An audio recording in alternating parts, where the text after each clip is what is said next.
going? Yeah. So they're doing press for Superman, and there's one security guard, kinda. And I want to see if I could.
Hey there, I'm working with the production, so it's okay. No worries, yeah. All right. There he is. Hi, David. It's nice to meet you. Your beautiful home. Yes. Yes. Oh, you're so big. What a cool job we have. Even the ceiling looks like Superman's ceiling. I wonder if I could get him on the podcast.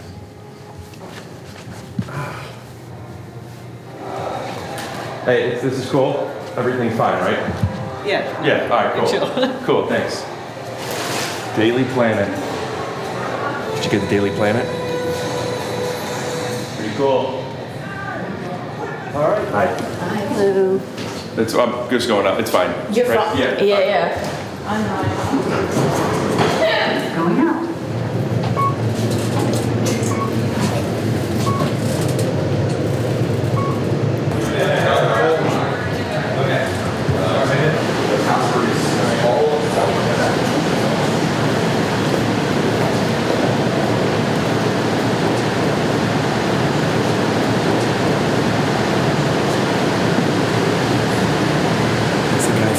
Boy, he plays Lex Luthor. I want to ask him why I don't see him, like he isn't a boy in anything anymore.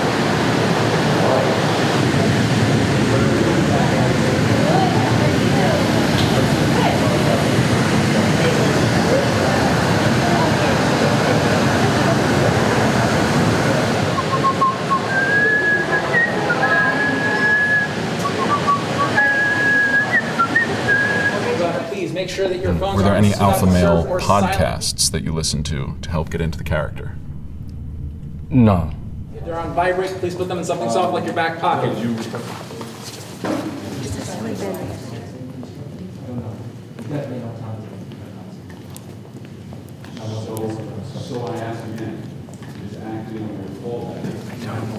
don't know what I'm supposed to do now. The hard part was getting in here, but now I feel like the hard part is talking to them. It's kind of like when you're hitting on a girl.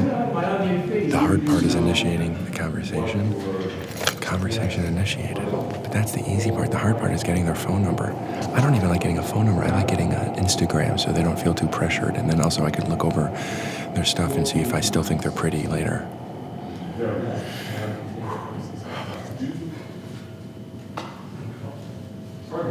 I don't look that comfortable. If you really look into my eyes, I don't look at the body language. I don't look that comfortable. Big lies here. But could that not just be a reaction to seeing that photo? Yeah, I mean, it's not the best. Follow-up question, is that your real hair? Right now? Yeah.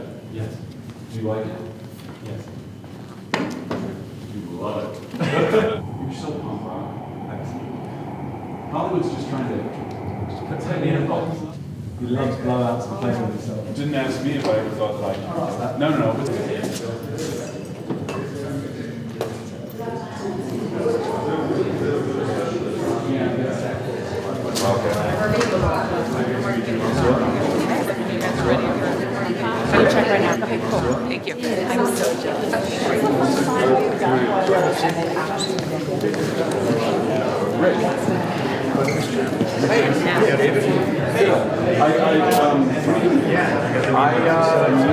I'm allowed to be here. I saw you in Philly. I saw your stand-up in Philly. For real? Yeah. My wife and brother-in-law. Brother-in-law's a big fan. I'm taping because I was just Talking to James or something? No, I wanted to see if I could get anybody to come on my podcast. I don't know. We just got a lot of stuff going on. I don't know if anybody's gonna. Do you want to do my podcast after this? He really switched. Start shooting. Do you want? Are you serious? You mean that? Would you look to camera and say theme music and snap your fingers? Theme music. Scoot doo, blabbity blue, scoop dee. Oh yeah!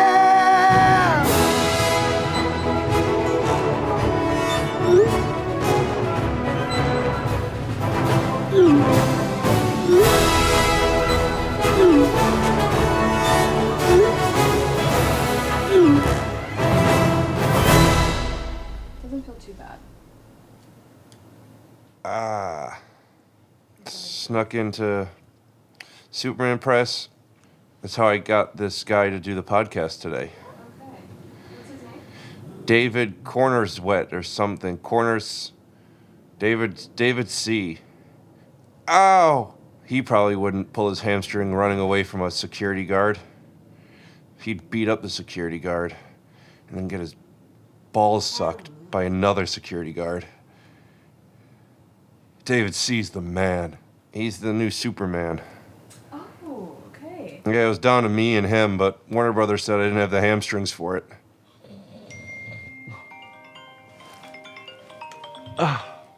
Superman's 1 minute away. That's what I say right before You sure you feel safe if I make a sexual joke?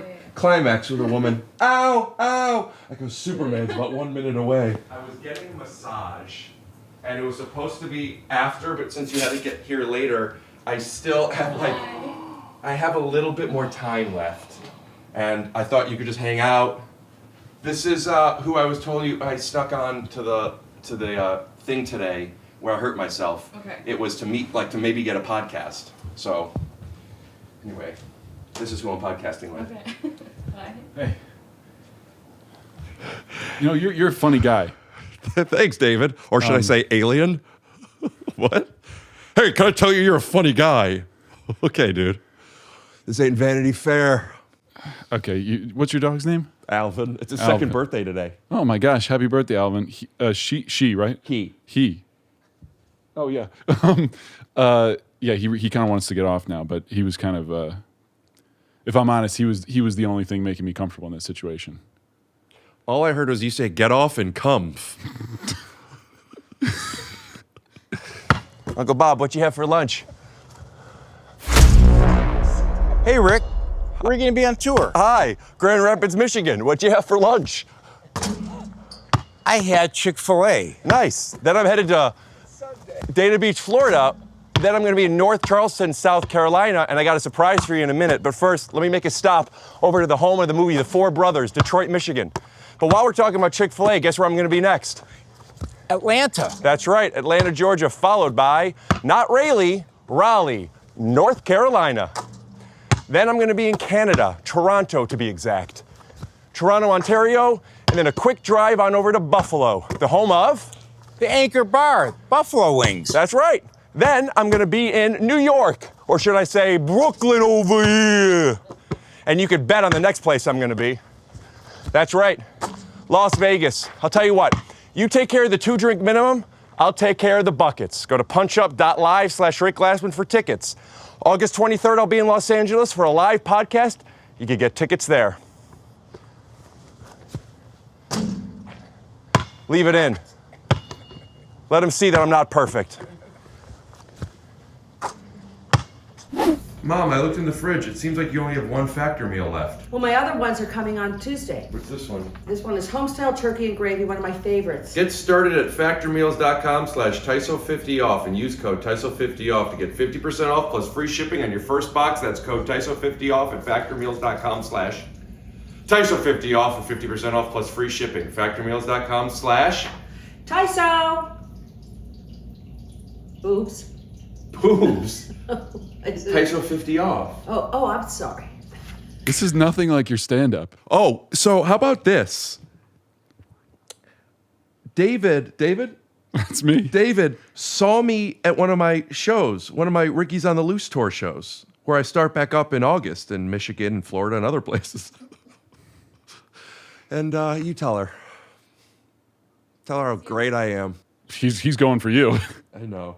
Kenny, is that unsafe? I feel like I don't know. I don't think no, I'm not gonna let him. I'm not gonna be responsible for this for a broken leg here. you could hold him then. Superman keeping a dog from who he wants to be with. That's one way to. Ow, dude! Do you ever get hurt? Do you ever get hurt? You asking me? Yeah. I don't get massages very often. Sorry, were you asking? Do I get hurt getting massages? Or no, like that was that was just a segue. Yeah. Oh, it was confusing because you were obviously being hurt by the massage. So I thought it was like a. Well, I was hurt by the run with a security guard. Your security guards are very fast.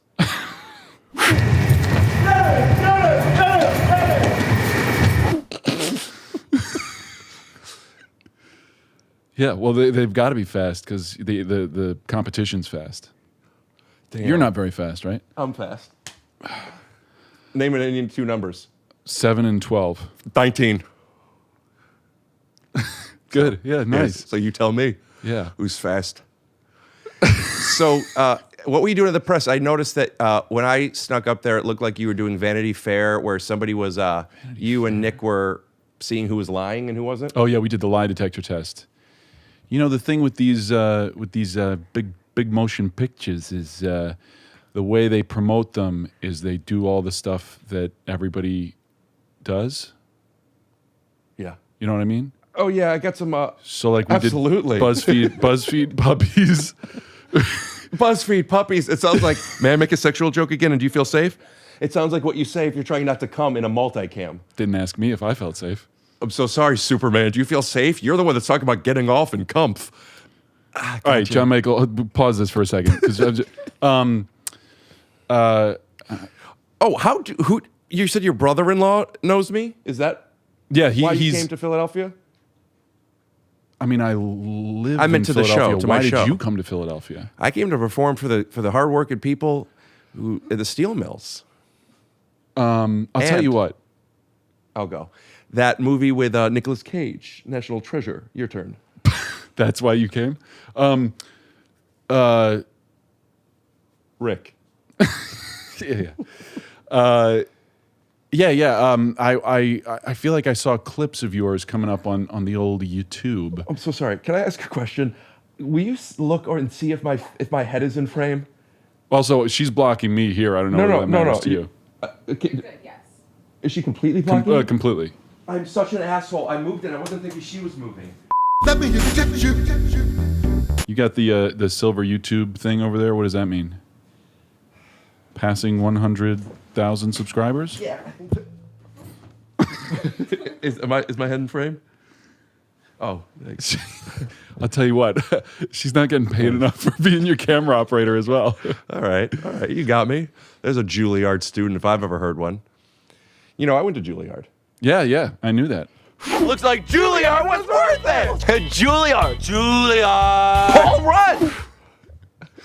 For those of people that want to know a little BTS, I said swipe to the Juilliard sketch. I don't think I've seen that one. Oh, it's the first sketch I did with my bud when we moved out here about how busy and tired we are because we went to Juilliard. Yeah. And who would have thought 4 years later, a real Juilliard guy. You've been out here 4 years? I moved out here when I was 24. And you're now 28. 8. Quicker than you. Nice. How old are you? Do you have to sneeze? Are you blocking his camera? I'm 32. No. You can see? Yeah. Okay. Ow. I'm 32 in a week and a half. Oh, you're a July guy. Yep. July 8. I knew it. You know, us, we cancers, we've got a lot No, I'm of... not the 8th. I'm just July. Are you not a Cancer? I'm a Leo. Well, couldn't you tell? I couldn't give a fuck. So. No, I'm just kidding. That was a Leo joke.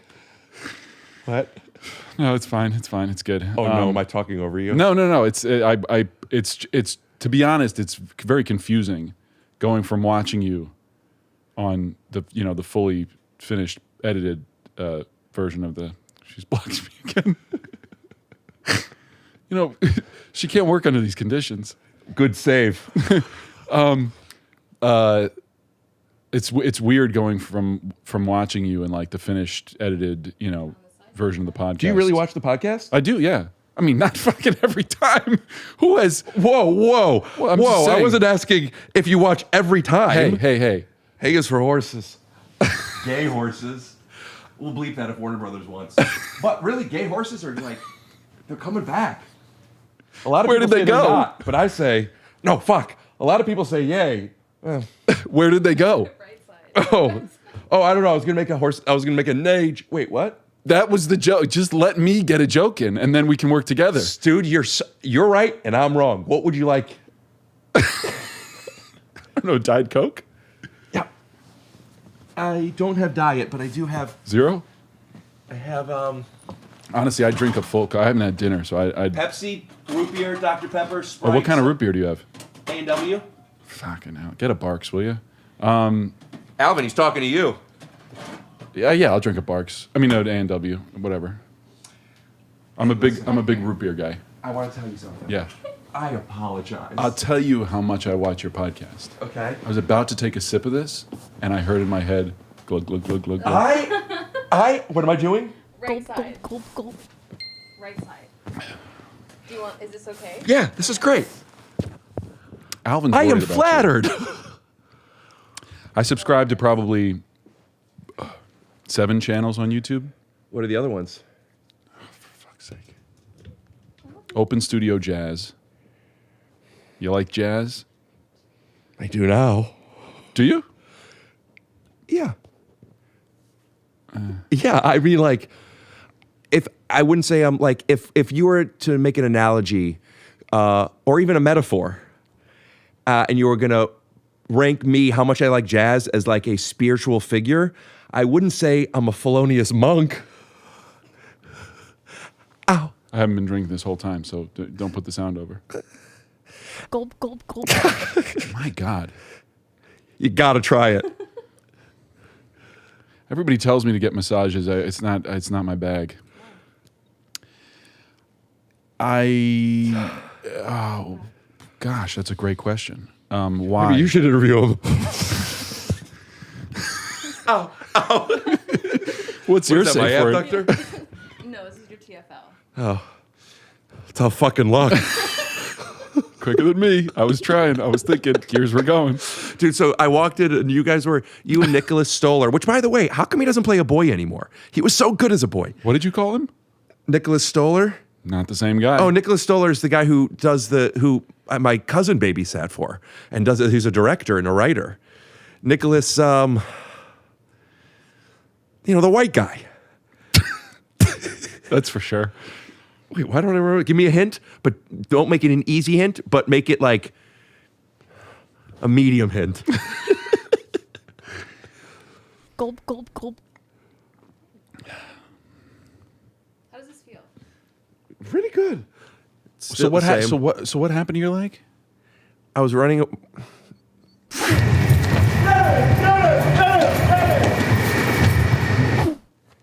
Running away from the security guard. Yeah, you realize when you cut to the clip, I can't see the clip. Yeah, man. I also realized that you heard my direction, so you probably knew what was going on. So are you supposed to get a massage this soon after a major injury? Is this how...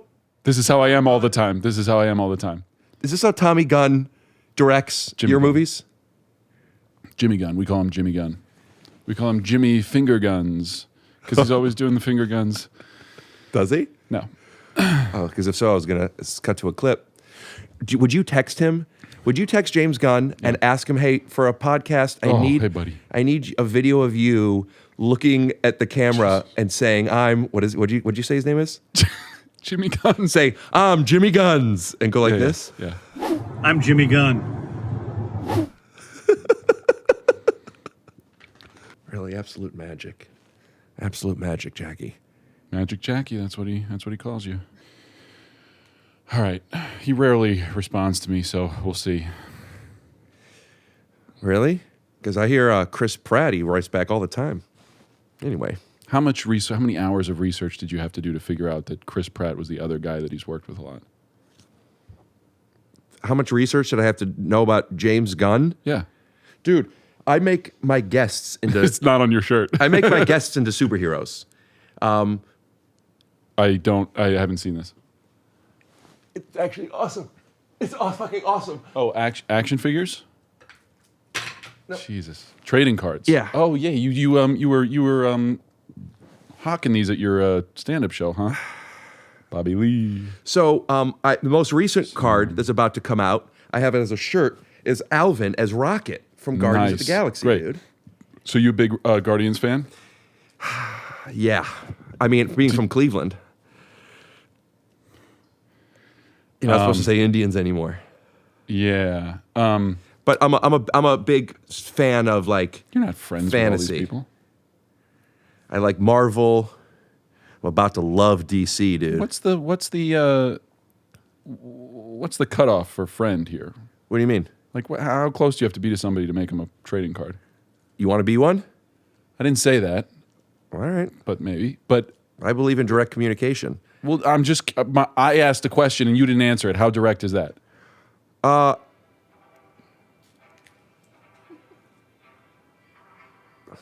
Is that jazz? Star Wars. YouTube's gonna flag this. Yeah, you're gonna. How much of it can you play before?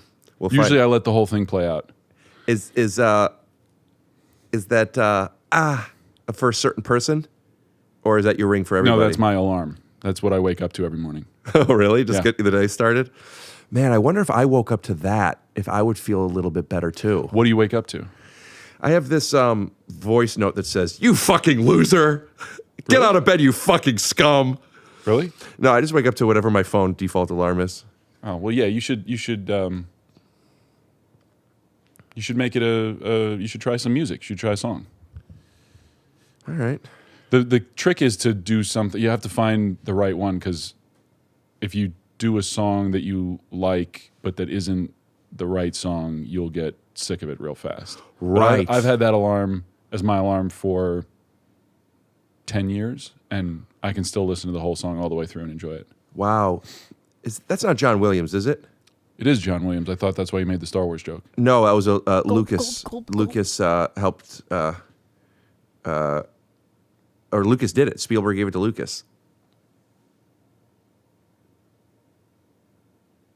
What? You went to Juilliard. You know what I'm talking about. Who directed Indiana Jones? Spielberg. Lucas gave it to Spielberg. Lucas gave it to Spielberg. Yeah, the other way around. That's what I'm saying. Well, yeah. Rewind it back. Show what I said, Yeah, and then have it say this in slow motion. Which one? What do you want me to do? You want me to make it Well, wrong? I'll tell or you right? what. Hey, play this, okay? Because this is real. I watch your podcast, and when you say cut back to what I said, I always remember what was said. And when you're right, and it's fun to like go back and be able to do that in a podcast. I can't do that in real life. I just have to convince somebody that they in fact said what I remember them saying. So what do you think I said? You 100% said Spielberg gave it to Lucas, but now you're going to cut to the thing and... Nope. I am 100% sure that Spielberg gave it to Lucas. Do it again. Nope, it's in. That's the one we're using. Do you want to try this? No. Okay. Nothing against you, Jackie. I'm sure you're great at what you do. You're probably too good at what you do. I've had like 3 massages in my life, and everybody tells me, oh, you should do it. And then every couple of years I forget and do one. And then I'm like, that was fine. Okay, do yourself a favor. Look at you. Okay, now look at me. I'm only 28 years old because I get massages all the time.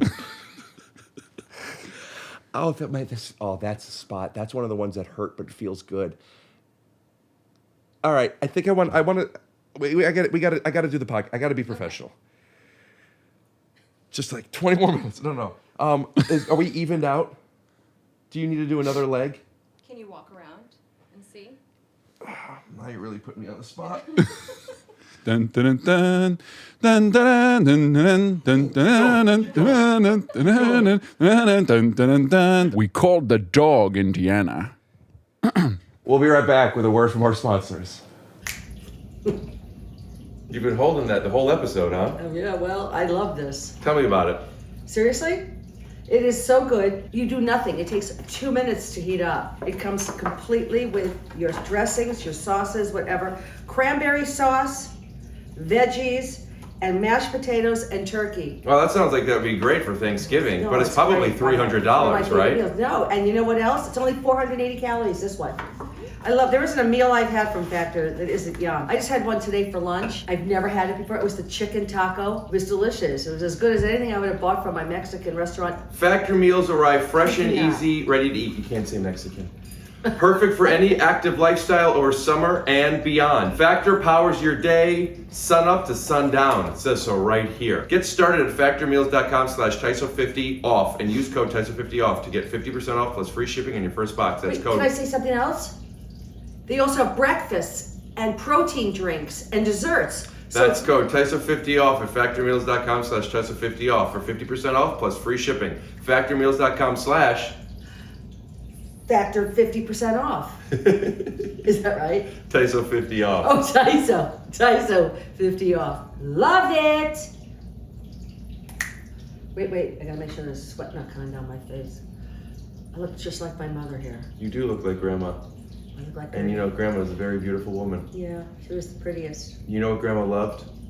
That this episode What? is sponsored by BetterHelp. Oh, well, she believed in BetterHelp. How She so? was my help at the time. Yeah. Because everybody needs help. Everybody needs help. Everybody has a. I'm sitting here with tissues. Excuse me, I need help. Maybe you're interested in finding a therapist, but you don't know where to begin. That's where BetterHelp comes in. Now, maybe you're thinking, I'm a big f***ing strong man. I don't need therapy. You know what I'd say to you? What would I say to that person? You'd say, I'm sorry, big strong man. Everyone needs therapy. Yeah, what if it's a woman? It's like, I'm an independent, strong woman. I'm I'm a f***ing girl boss with big tits.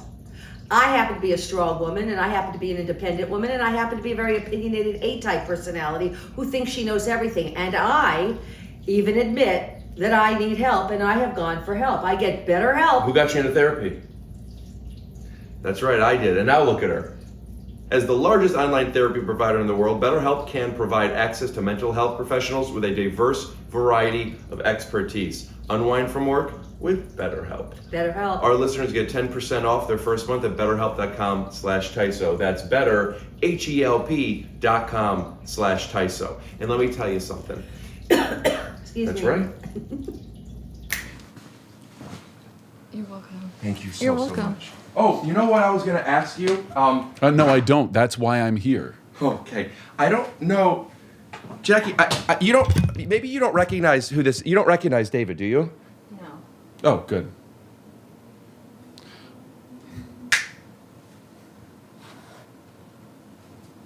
Am I supposed to recognize him? That's Darth Vader. Oh. Maybe you know him as Anakin Skywalker? Yeah. Not a Tatooine fan, are we? My dream role, I think, would be to play like an X-wing pilot in a Star Wars film. Yeah. A Jedi was sort of my childhood dream, but now, since I'm into aviation, that like sitting in an X-wing cockpit,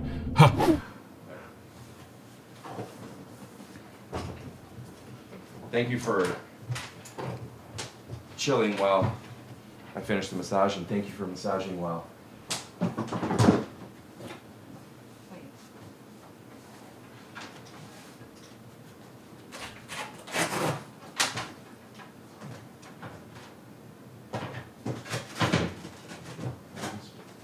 It's a cool design.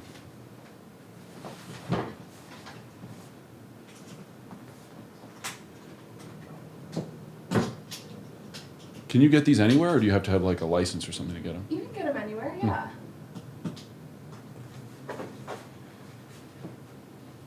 I'll get it. Thanks for coming over and doing this. Oh. Jackie.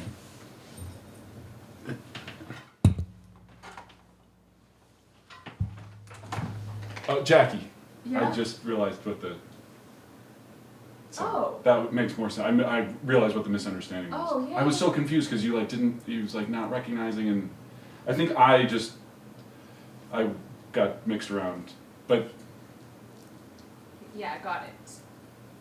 Superman. yeah. Okay. I'm playing Superman in the next Superman Very movie. cool. We'll be back I just- soon.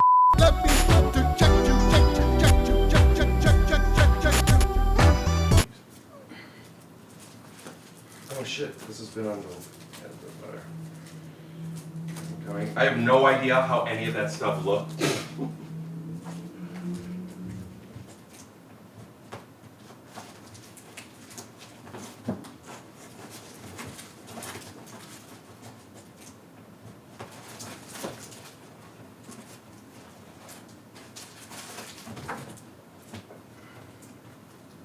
Dude, it doesn't matter, just put them Let's just somewhere. get 'em- let's get 'em.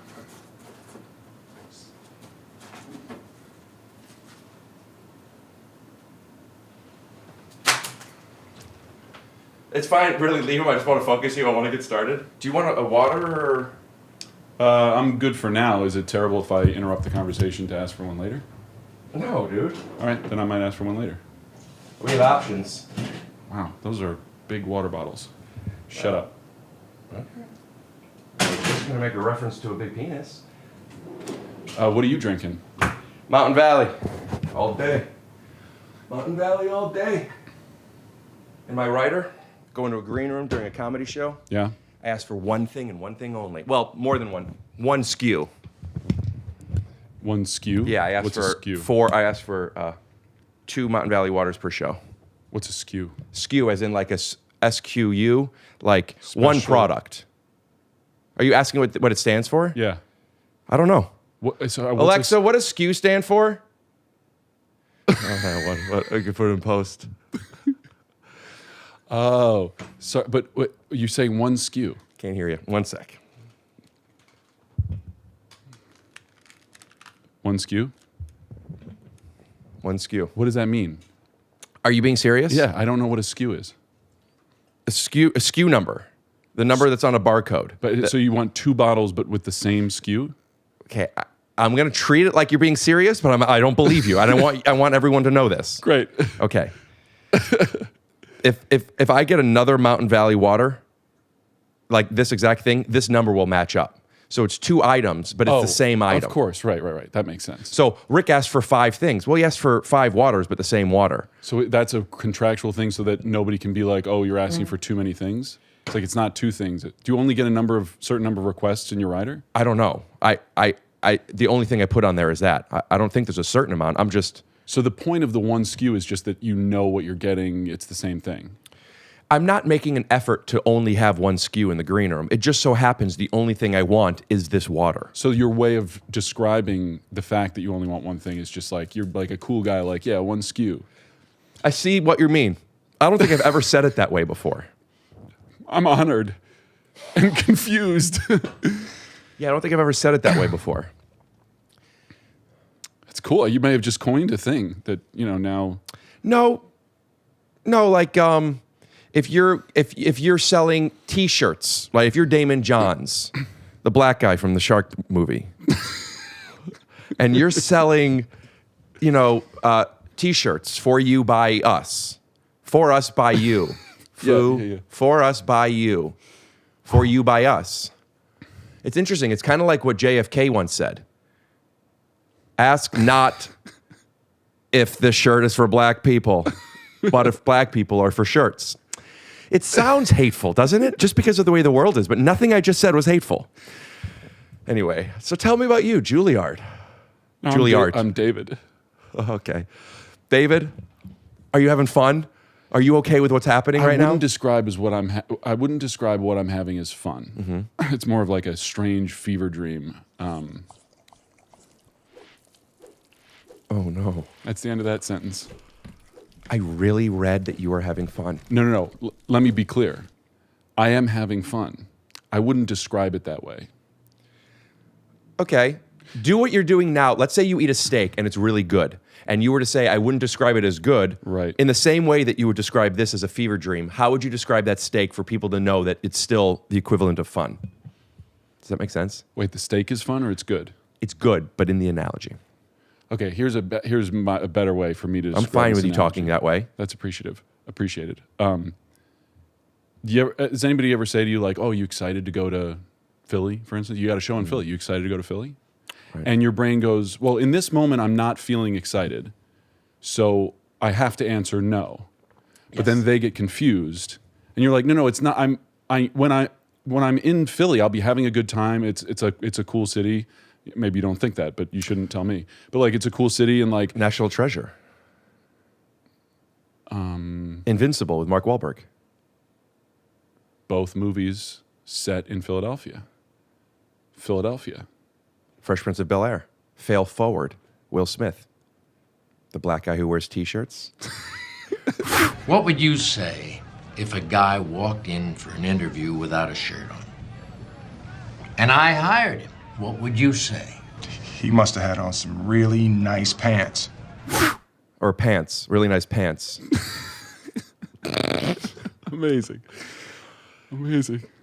So I want to talk a little bit. So, but you get that, you understand that experience of like, well, I'm not excited in this moment, so I can't. So right answer now yes. you're not having fun, but later what on. you mean by what a human would mean by excited?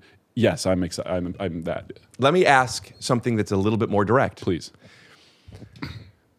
So I snuck onto whatever that building was. Yeah. And you recognized me.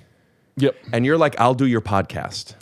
Well, I think you asked me to do it, and I agreed. I wasn't trying to imply anything. I was just, you don't have to jump on every lily pad. I don't think people were like, hey, Rick, can I please do your podcast?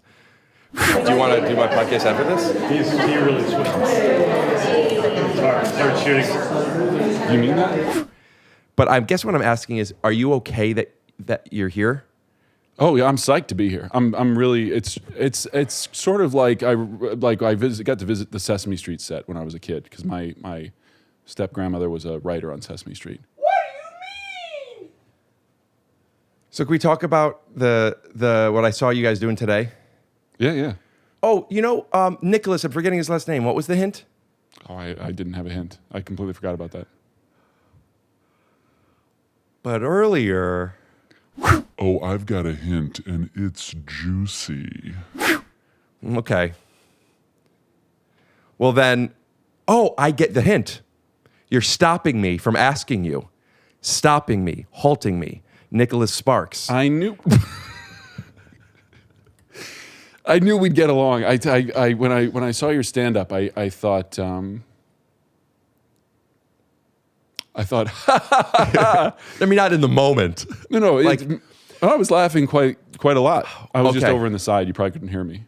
No, this is gonna sound really corny, but when I'm on stage, I don't hear people. I only hear their spirits. Mm-hmm. I feel really connected and present in the room. I'm sorry, am I boring you, Alvin? That does sound like bullshit. What Do I you just mean said? it? Yeah. I took something that I meant and I made it really hyperbolic and like ridiculous. Okay, so tell me what you really mean. Yeah.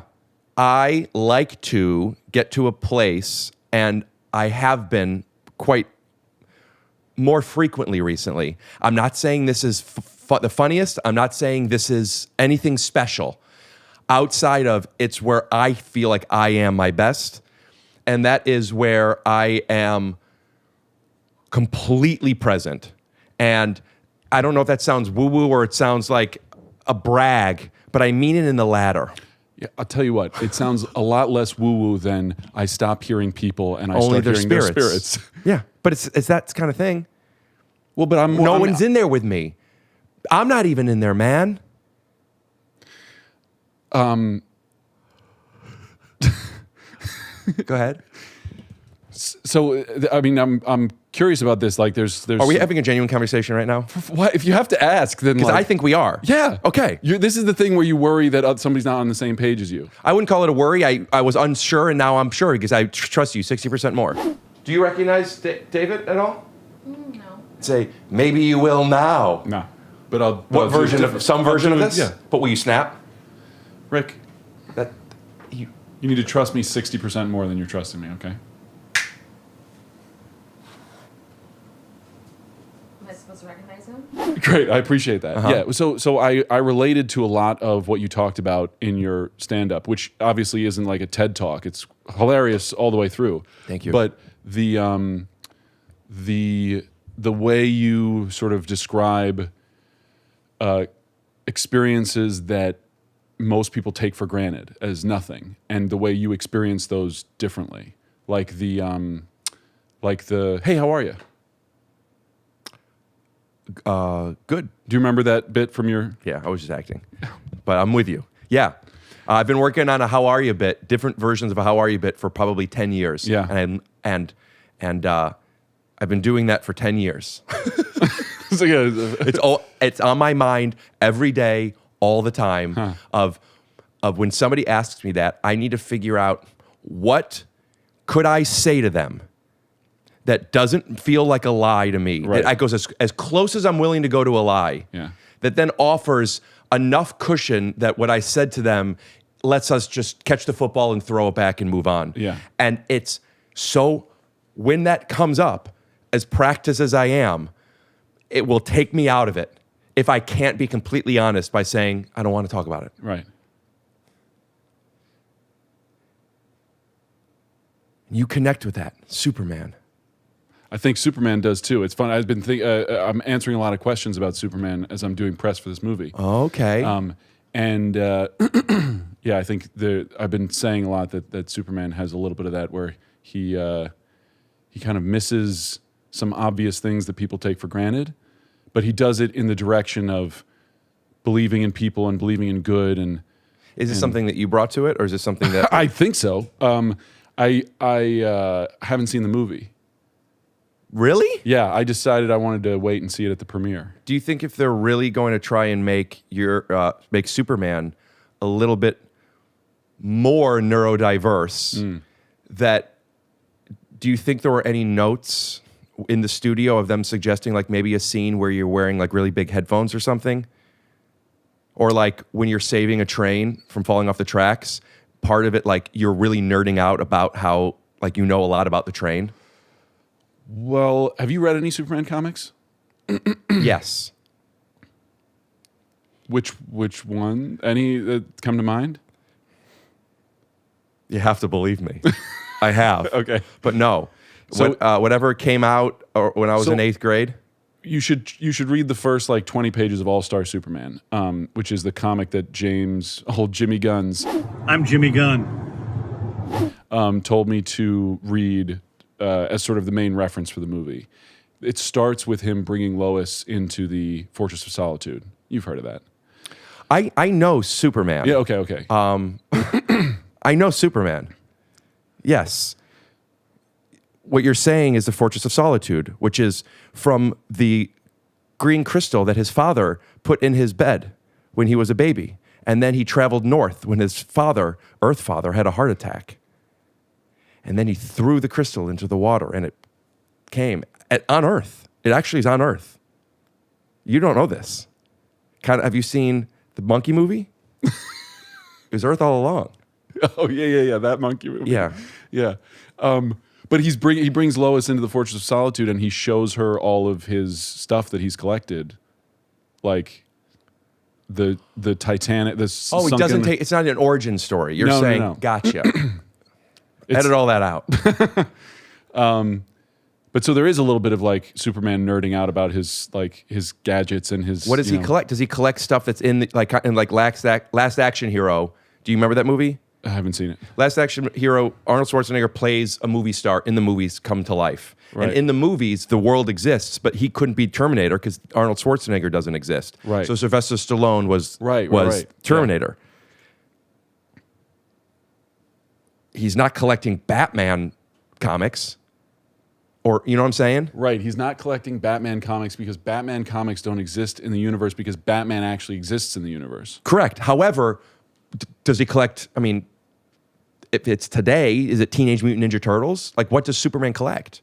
I don't remember. Magic I read cards? it a long time ago. No, like gadgets, like a ray gun that does some weird stuff, and like the Wreckage of the Titanic is the one that I remember the most clearly. So he collects things he wasn't there to save.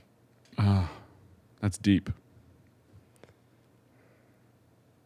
Can I ask you questions about Nicholas Hoult? Yeah. You guys had to do Truth and a Lie today. No. Truth or Dare? No. 2 truths and a lie. Lie detector test. Okay. Were you guys given the questions beforehand? Did you write the questions beforehand? You just had X minutes and X minutes.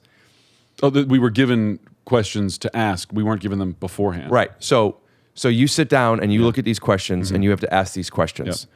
Yep. I want you to tell me how you feel about the process, good and bad, because I've seen these things all over the place, and sometimes they work and sometimes they don't. And what makes it work? What makes it doesn't?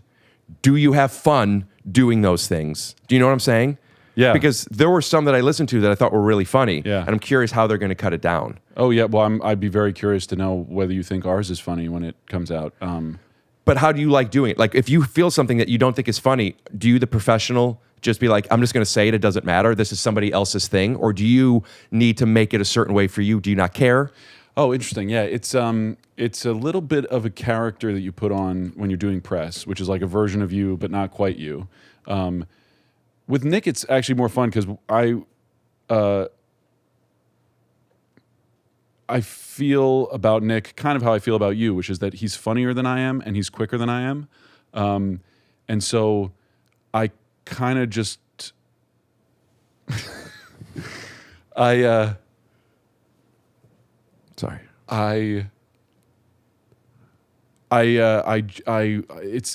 it's more like I actually have trouble sometimes doing press with him because I'm trying to be funnier to like match him. And I did a little bit of that. I think there's a I love this stuff. There's a what? I'm just going blank. So hang on. So I just have to refocus. No, I'm in this liminal space where because this isn't like a press thing, I'm not in my mode. I'm just here sitting with you. This is a tipping point, my friend. Yeah, where my career goes down the toilet. No, I'm just kidding. It's all great. It's fun. I'm fine with it. We'll bleep anything you want. No. So you get oftentimes. I'm picturing this is how you play neurodiverse Superman, and James Gunn is like, it's too much. Yeah. There's a level of hello.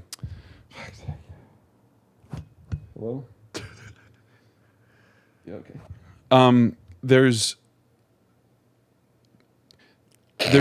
you get handed a page of something that's like some marketing person's idea, and we have the best marketing people, the top people. Shout out, by the way. Yeah, we'll put the Instagram handle up here.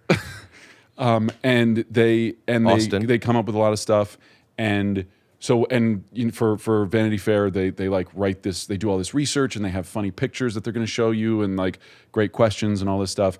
And I think probably about 10% of the time, the writing does the lifting, where the way they phrase a question or the way they set an actor up for a surprise, where it's like, how the hell did you find this picture of me from 20 years ago, is enough to be funny. 60% of the funny stuff is from just whatever happens between us. I'm kind of trying to be funny, but I'm trying to be funny in the way that you try to be funny with your friends, not the way you would try to be funny on stage, which I have never done. I did stand up once. I did an open mic once. Really? Yeah. I think it's the same kind of trying to be funny. Well, it might be for you, but this is why you're a professional. Like you, I was thinking about this earlier. You've now gotten to the point, to a certain extent, where you can kind of treat your stand-up like you're just trying to be funny with your friends. But when most people take that instinct they have for comedy, like, my friends think I'm funny, maybe I should do stand-up. They're terrible for a long time usually. Because they're not doing it like they do in front of their friends. Right. Because they're what you said, and which made me ask that question, what you said was you are playing a version of yourself that's honest enough, which is the same thing. When people go on stage, they play a version of themselves instead of just being. Right. And that's analogous to when we were talking about like the how you doing and how you're feeling, where you have to show up and it's masking. And I think a good way to explain to somebody who doesn't understand or isn't conscious of the masking that they do, but they've done press, that's it. You're not saying, you don't know what you're allowed to say. You don't want to say everything that's on your mind because maybe that's not best for this situation. There's a lot of people here. I'm supposed to be this certain thing. And I find it to be really draining. Yeah. But you guys, no judgment on the piece itself, truly, because I thought some of it was funny. I thought some of it might get cut. But I was like, oh, this is funny. It's not going to be 40 minutes. If they make it 10 minutes, it's funny. Yeah. But there were some things that you guys were having to ask that I was like, that's just a question. Well, like, so, yeah. Where's, like, you want to ask either deep stuff or joke stuff, right? Well, so you can't ask deep stuff because we're not doing a lie detector test. We're promoting a movie. And and that's also what I'm doing here, right? Except for the fact I have a little bit of a conflict of interest here because this was my essentially one request in all of press was to come on this podcast. Really? Yeah. It was. Wow, that's so awesome. For God's sake, I don't know why, but like this was the one where I was like, yeah, we could have a real conversation. I mean, hopefully it'll be funny or whatever if you're into that. But a lot of what happens in the promotion of a movie is you spend a lot of time producing a lot of content, either internally with Warner Brothers, again, greatest marketing team in the world, like doing this fantastic job coming up with all these ideas and sending us to places around the world that care about the movie, excited about the movie, big film markets, and then essentially filming and photographing us for hours and hours and hours every day for 4 weeks leading up to the movie, and we did a week of it 2 months ago, and then cutting only the great parts, only the parts that have something to it. We're not so much crafting. I'm much more of like a crafter as a filmmaker, as an actor. Like that's what it seems like. Even at the beginning of this, you're like, let me tell some jokes. And I was like, oh, fuck, you're right. And again, I'm sorry if I'm stepping on things. But I'm like, yeah, that's the energy I'm getting from you. Yeah. So that's why I'm like, oh, do you feel the need to craft some of this stuff? Or are you just I think what I've found is this is the first time I've ever done a press tour like this. So the volume and like seeing even the best marketing team in the world, sometimes they hand you something and you're like, really that? Like, that's cheesy. There's nothing funny to it. It's like, because it's hard. It's hard to come up with really all this hard stuff. to be funny. And the thing that we run out of in the end is time. Is just there's so much to do that you're like, well, we need a little thing to do here, or somebody has an idea and somebody's like, yeah, that's a good idea, and then it doesn't go any further before it ends up at the time to do it. Something just happened that's really annoying. Something popped into my mind that I have to check or I'm not going to be present. Great. Okay. Yeah, I saw that episode. Did you really? Yeah. I lost it. Yeah. We did a decent job. Matt did a great job mixing, but it came out okay. But I thought I couldn't use it, and I'm like, oh, this whole fucking thing. Yeah. All right. Well, that makes me feel better that you'd be scared to lose it, because one thing that happens, I just had the, okay, so the best scenario that I've found is when it's all internal, so Warner Brothers controls it. So Rachel and Nick Holt and Jimmy Gunn and I can just hang out and talk and laugh and say dumb shit, and the marketing team will cut just the best parts. Everything from cutting a pause that like times a joke better to cutting 15 minutes of stuff that was just, we all thought afterwards, like, we shouldn't have been talking about that for that long. That was so boring and dumb. So do you watch those things after? I have been, partially to learn how to integrate with them better. That's why I wanted to know what you learned. Yeah. So the other extreme, which I just did yesterday, was I did Jimmy Kimmel Live for the first time. I did a late night talk show for the first time, and that is live. That's your first time? Yeah. Congrats. That's Thanks. cool. It was fun. It was really fun. I was more nervous before going out than I have been for anything in years. Makes sense. Even though it's not live, it's to tape. They tape it and then they play it live later. So like if you really screw up, they can cut around it. They do cut we talked for longer than the final piece was. They cut some stuff out. But the feeling is very much, you're like, they say stand by and go, and you walk out and the audience is there clapping, and Diego Luna's a guest hosting. You know him? You watch Andor and all the other great things that he's been in. You're a Star Wars fan? Huge. And so we just sit down and talk to him. He asks us questions. We kind of know what he's going to ask. We've done a little pre-conversation where we've touched on the subjects we're going to touch on, but it's just a conversation. But it's a conversation like this, except there's, I don't know, 75 people in the audience watching, 3 cameras on you, and your adrenaline is at like a 12.5 out of 10. So my mouth goes dry, my heart is racing, and you're trying to make sense at basic. You're trying to remember your sentence so that you can get to the end of it. But on top of that, you're not getting cut for humor. I mean, they'll cut little stories out or bits out, but either you're funny or you're not. Nick is so funny and so quick, and he can tell a story. He can tell a story that he's never told before in a way that is crafted like a joke with a punchline and with a tone that like perfectly clearly conveys. He can be insulting or self-deprecating. Not insulting, deprecating. It's such a weird way to use deprecating, but they're self-deprecating, everybody knows, but like other deprecating. I think that what you said about insulting makes sense. He can do it in a way where there's no ambiguity. In America, we call it busting balls. Busting balls, yes. Taking the piss, as they would say. And in a situation like that where you can barely keep track of the sentence that you're saying, and you're also thinking about, I don't want to go on too long, he can ride that tone of taking the piss without anybody ever worrying like, oh, is he being mean? Like, does he not like David sitting next to him? Whereas if I start to try to make fun of somebody in the busting balls kind of way, Breaking Bad kind of way, busting balls kind of way, I immediately become self-conscious that everybody's taking it seriously. You've talked about this too, where like you make a joke and then you immediately worry that the person doesn't know that it's a joke, and your 2 strategies are, I'm joking, or, well, sorry, I don't want to spoil your whole fucking stand-up routine. It's okay. But if you want to see it again, you could just go to punchup.live/Rick Glassman to find out when I'll be in your city and sign up for my mailing list where I'll let you know if I'm going to be within 50 miles of your city. No spam, just sign up. Have a time. What were we talking about? Fuck if I know.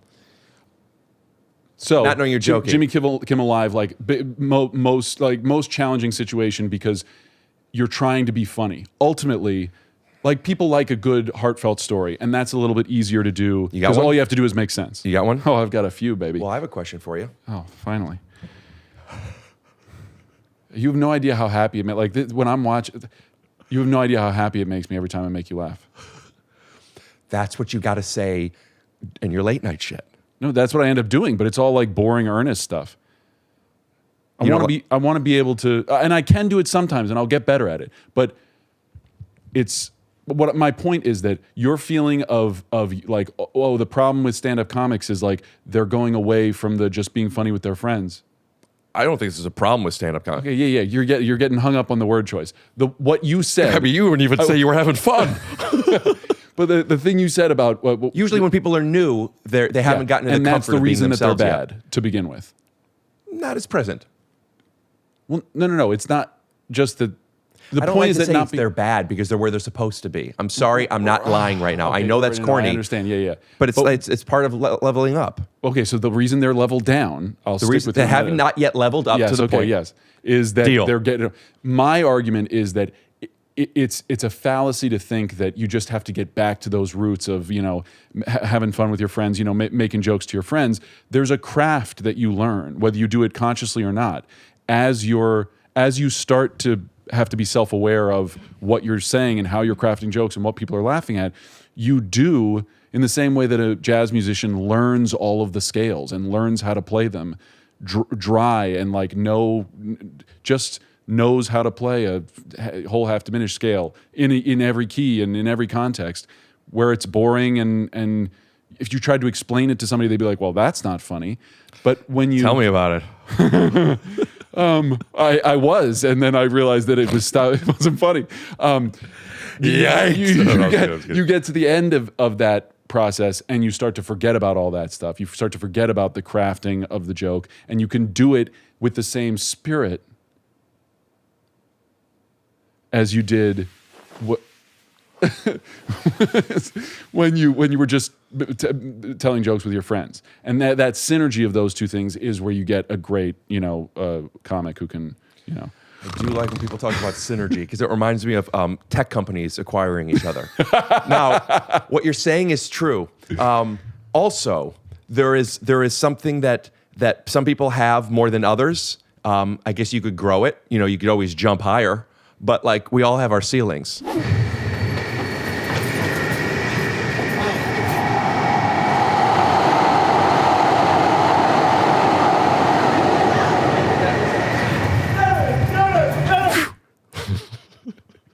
Oh man! But here's another factor. It's not funny. Can be. Charm. How do you find it? Riz. Well, that's the thing. That's what you're saying as a comedian and as a performer, where you develop craft. As a social artist, person interesting. The craft is charm and charisma. Yeah, okay. Nick Holt is funny. You remove the infinity stone of charm, his funny doesn't land. Wait, okay. Name me somebody who's funny but not charming. Bill Burr. Okay, that's pretty good. Thank you. I don't know whether I know Bill Burr's work enough to like really pick that apart, although I'd love to. He's like, this motherfucker, bitch ass, bitch. You know? I'm pretty sure that's the other guy. Kevin Hart? Charming. Well, okay, so name me, is there somebody else you can think of who's not charming but funny? I don't want to be mean, but...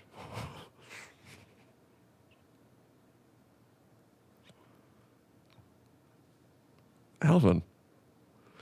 Somebody who's not charming but funny? Yeah.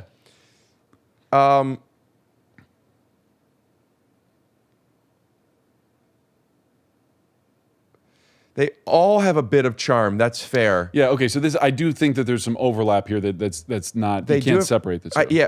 Well, no, not separated. But there's like. But you just said if you took the charm out of Hugh Grant, extremely charming. You have charm, you have funny. Yeah. Okay. Let's say Bill Burr is at a 10 funny. Yeah. He's at a 1 to 2 charm. Right. Now, listen, you can make arguments other way. I get that. But for the sake of just keeping this analogous to one another, Hugh Grant, 10 charming, 2 funny. Okay. I think you're actually just talking about different flavors of funny. Yeah. I think humor is. I'm just saying, if you're in About a Boy, you're really charming, and it makes you even funnier. Are you a big About a Boy fan? Yeah. I mean, I like it. I just realized that subconsciously, perhaps, the 2 examples I gave were guys that were in a movie You didn't together. think of that before you said that movie? No. Oh. But synergy. That's right. It was close. I mean, I feel like I'm catching up. If we spend another 3 hours together, I'd start to... Isn't that what the mama tomato said to the baby tomato when he was lagging behind? Didn't she say... What did she say? Honey, catch up? Was it honey or ketchup? I don't want to stop podcasting. Well, let's keep going then. You mean in your career? You want to continue? You're done with this, but you're happy? No. Although your publicist is saying that the car has to go home. Oh no. She was asking whether I've said anything career-ending yet. No, she just wanted to. She asked if everything's going well because she didn't respond earlier when I said ETA. But I don't want to throw her under the bus. She's wonderful. She did respond earlier before that. Yeah, no, she is wonderful. Yeah. I don't want to take out in case it makes it sound like I'm saying she wasn't doing a good job. Keep the nice stuff. Or whatever. I don't give a shit. It must be nice to have that. Just keep the nice stuff. That's what Warner Brothers does for you. Yeah, exactly. I want to talk more about something in particular. Would love to. Okay. We've talked about the charm enough, and you make great points, and I'm feeling myself knowing what I'm meaning and not getting it out. Well, or maybe I'm just wrong, but I doubt it. Is that so, dude? Is that a defense mechanism, you think? Me saying I just doubt it? No. You saying that you or what I just said, making yourself clear. Yeah, that's. Yes, I do think so. Yeah. And I don't know if I had to pick out what it is, because I was thinking that I think it's a defense mechanism for, I spent time feel something was not understood, so I explained it, and I didn't do it good enough. So now I'm misunderstood again. And I do think that I didn't want to believe that happened. Yes. So I think one of my problems is that, and this I have a reputation for being sort of argumentative, to the point where people think that I don't want to be wrong because I will continue the argument so long and come back to things so much. I am really interested in what people actually mean. So like the reason I'll keep coming back to it, I've had some success with it. Yeah, I bowled some strikes. You've what? Bowled some strikes. Is that like a baseball thing? Really? No. You know, I'm trying. This is the point. Is like, part of me wants to be able to do what you do. What you just did made me believe that you don't know what bowling is. Right. Is great. Okay? Yes. You are seeing a lack of a laugh from me. Right. Which is making you think what you did didn't work. No, not at all. I'm sticking with it because one of the things that I admire about your best guests, I would say, don't laugh at all your jokes. They let the joke land and live, and they let the audience laugh. And that's tough in a situation like this where you don't have an audience there. It's much easier on a late night talk show where the audience laughs. So I didn't mean to cut you out. Obviously you're there, but you're not there, you know. I was talking to my camera guy. Yeah. Rick. See, I want to be that kind of guest, but I knew that I wasn't. I see you as a little boy. I am, and I think it's so fucking funny, and I want to laugh. I like laughing. So then, I think you can't play both parts. You're either the audience or you're part of the team. Wrong, dude. And I want to I could talk about this a lot.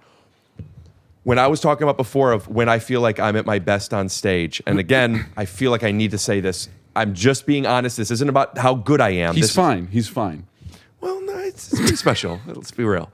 I heard that this is the only podcast you even asked, any press that you asked to do, is I am in the audience too. That's what I meant, like, we're all there. It's just, I'm just standing. I could sit down and then you stand. I'm just standing. Yeah. And that's where the jazz thing comes, where when you're really good at it, you can trade off in that way where it's not like you never have to laugh at the other person's joke, but you can stick with the bit long enough to finish it. There you go. And if you laugh, enjoy it. Oh, I do. I just being a performer I'm an actor. I'm not a comic. But I love comedy. Blanket statement. Dude, we're all comedians. Yeah. I just mean professionally. But I appreciate the greats. I have my style and I keep hitting. You need to get a sturdy or it doesn't matter, dude, or something. I have such appreciation for the comics who I think are great, partially because I can see their craft. Not because it's not great, but just because I watch really closely. And I love seeing somebody beautifully and effortlessly pull together a great joke or a great story that turns on itself. I feel that way still too. Yeah. Who do you like watching in that particular genre? I don't think there's Nikki Glazer. Okay, yeah. I watch Nikki tell some jokes before whatever she's doing, a roast, a hosting thing, and they're good to go. She would kill with them. But then you watch her do those over the next 3-4 weeks, and they get to a level where she's not even at the event. It's just so fucking there. And I literally see her, because she does it a whole bunch. I don't know if I know anybody who goes up as much as her. And you just see her do it multiple nights, and just sharper. And the craft of her, and also sometimes these things as joke writers. So when you go the what was it? The Emmys? Jimmy Kimmel? What? No, whatever award show that she did. They work with writers. Every one of her jokes, it's her voice. yeah. Anyway, her craft. Well, so that's cool. You get to actually see that progress step by step. You see the same joke again and again as it gets sharper and sharper. I don't have that experience with comedy because I don't see enough comedy. I see your podcast a couple times. I see your finished product. But when I see the finished product, I can see the physics of the joke that make it so funny in a way that I feel like I could map it out and explain it to somebody why it's so brilliant. This is why I like. And I think that is some of that is charm, but some of it's just math. I say it all the time. I even got in. I've had conversations with bosses and friends of mine about the math of a joke, and then they appreciate it, but they also go, it doesn't matter. Right. And I think a lot of times you should throw the math away. Yeah. Because it gets in the way. Yeah. Like, this is the best take, but the continuity is a little off. Fucking use it. Yeah, you know? go with the spirit of the thing and what works. But my instincts are very much that, and it's gotten in my way as a comedian for a while. I don't want to talk about this much more anymore. Okay, it's really interesting to me, sorry. But I hear you, and I get what you're saying, and it's funny to hear somebody who doesn't do comedy pay attention to the math of it all and wants to do it. You wanted to tell more jokes on late night, but you didn't? I don't even know how I would go about telling a joke on late night. I want to develop the skill of hearing and thinking about stories in a way where they fall into that kind of that form, where that it feels like Nick can do or Hugh Grant can do, where they tell a story and you think that's a really funny story, and I think no, that if I told that story, it'd be dumb and like you wouldn't get it. Well, yeah, that's a beautiful melody. No, but if you heard this person sing it, it wouldn't be. Of course, it's the person executing it as well. But that's what you do. But for it's a living. not just the delivery. It's not like if I told the story the same way that he did, the same words, it would be funny. It's not just his delivery, his emphasis. But I thought you said if you said it, it wouldn't be funny. But the story isn't the words that he says. The story is what happened. And some people have this way of taking what happened and telling it first time, maybe second time, with just a little bit of feedback of like, oh, this part's more interesting and funny, and oh, that's a good punchline, into a story or into something that is really clear to people, which I sometimes have trouble being clear to people, and is also funny. Where's the line between what you're explaining that you struggle with versus you as a profession, as literally Superman, telling a story with some lines where you are able to be present and do it? Part of it, I think, is having the lines written. I do write and I do like writing, but I don't. I mean, I don't do stand up. I don't do a lot of like off the cuff talking to people, performing, improv, that kind of thing. Part of it is that it is a collaborative process where, I have a lot of conversations with my scene partners and our director, no matter what I'm working on, especially on Superman, but had a lot of conversations about like, what story are you trying to tell here? And I had an opportunity to say like, okay, I think maybe if you want to tell that story, maybe something should happen here, where we do a lot of crafting of that kind of thing ahead of time, which then leads to when we're shooting the scenes with that homework done behind us and with the safety net of we know it's going to be cut together. We know that if there's a bad take, that's not the one they're going to use. And if there's a great take, but their timing is just a little off here, they can just snip that timing. You play, you go nuts. You take the structure, whatever thoughts you had ahead of time, but then you're just fully present when the cameras roll, and you go with whatever happens, and it's the two of you in the room or the three of you in the room. That is a really difficult thing to do in its own right, but essentially a completely different, part of my brain, and you have other people who you can bounce ideas off of. Like, I think I could develop a good talk show story if I talk to you about it for, an hour, or even if I talk to, my sister or my wife about it for an hour, because once you have the feedback, like you get on stage, your brain goes to a different place where you're like, of course that didn't make sense because I didn't set up that part of the story that's important for people to know in order to get the joke and laugh at it. Why do you feel like you have to tell a story on late night? Well, Rick, because they ask you questions and they expect you to talk. Right, but same here. Well, here, yeah, but and here, different audiences.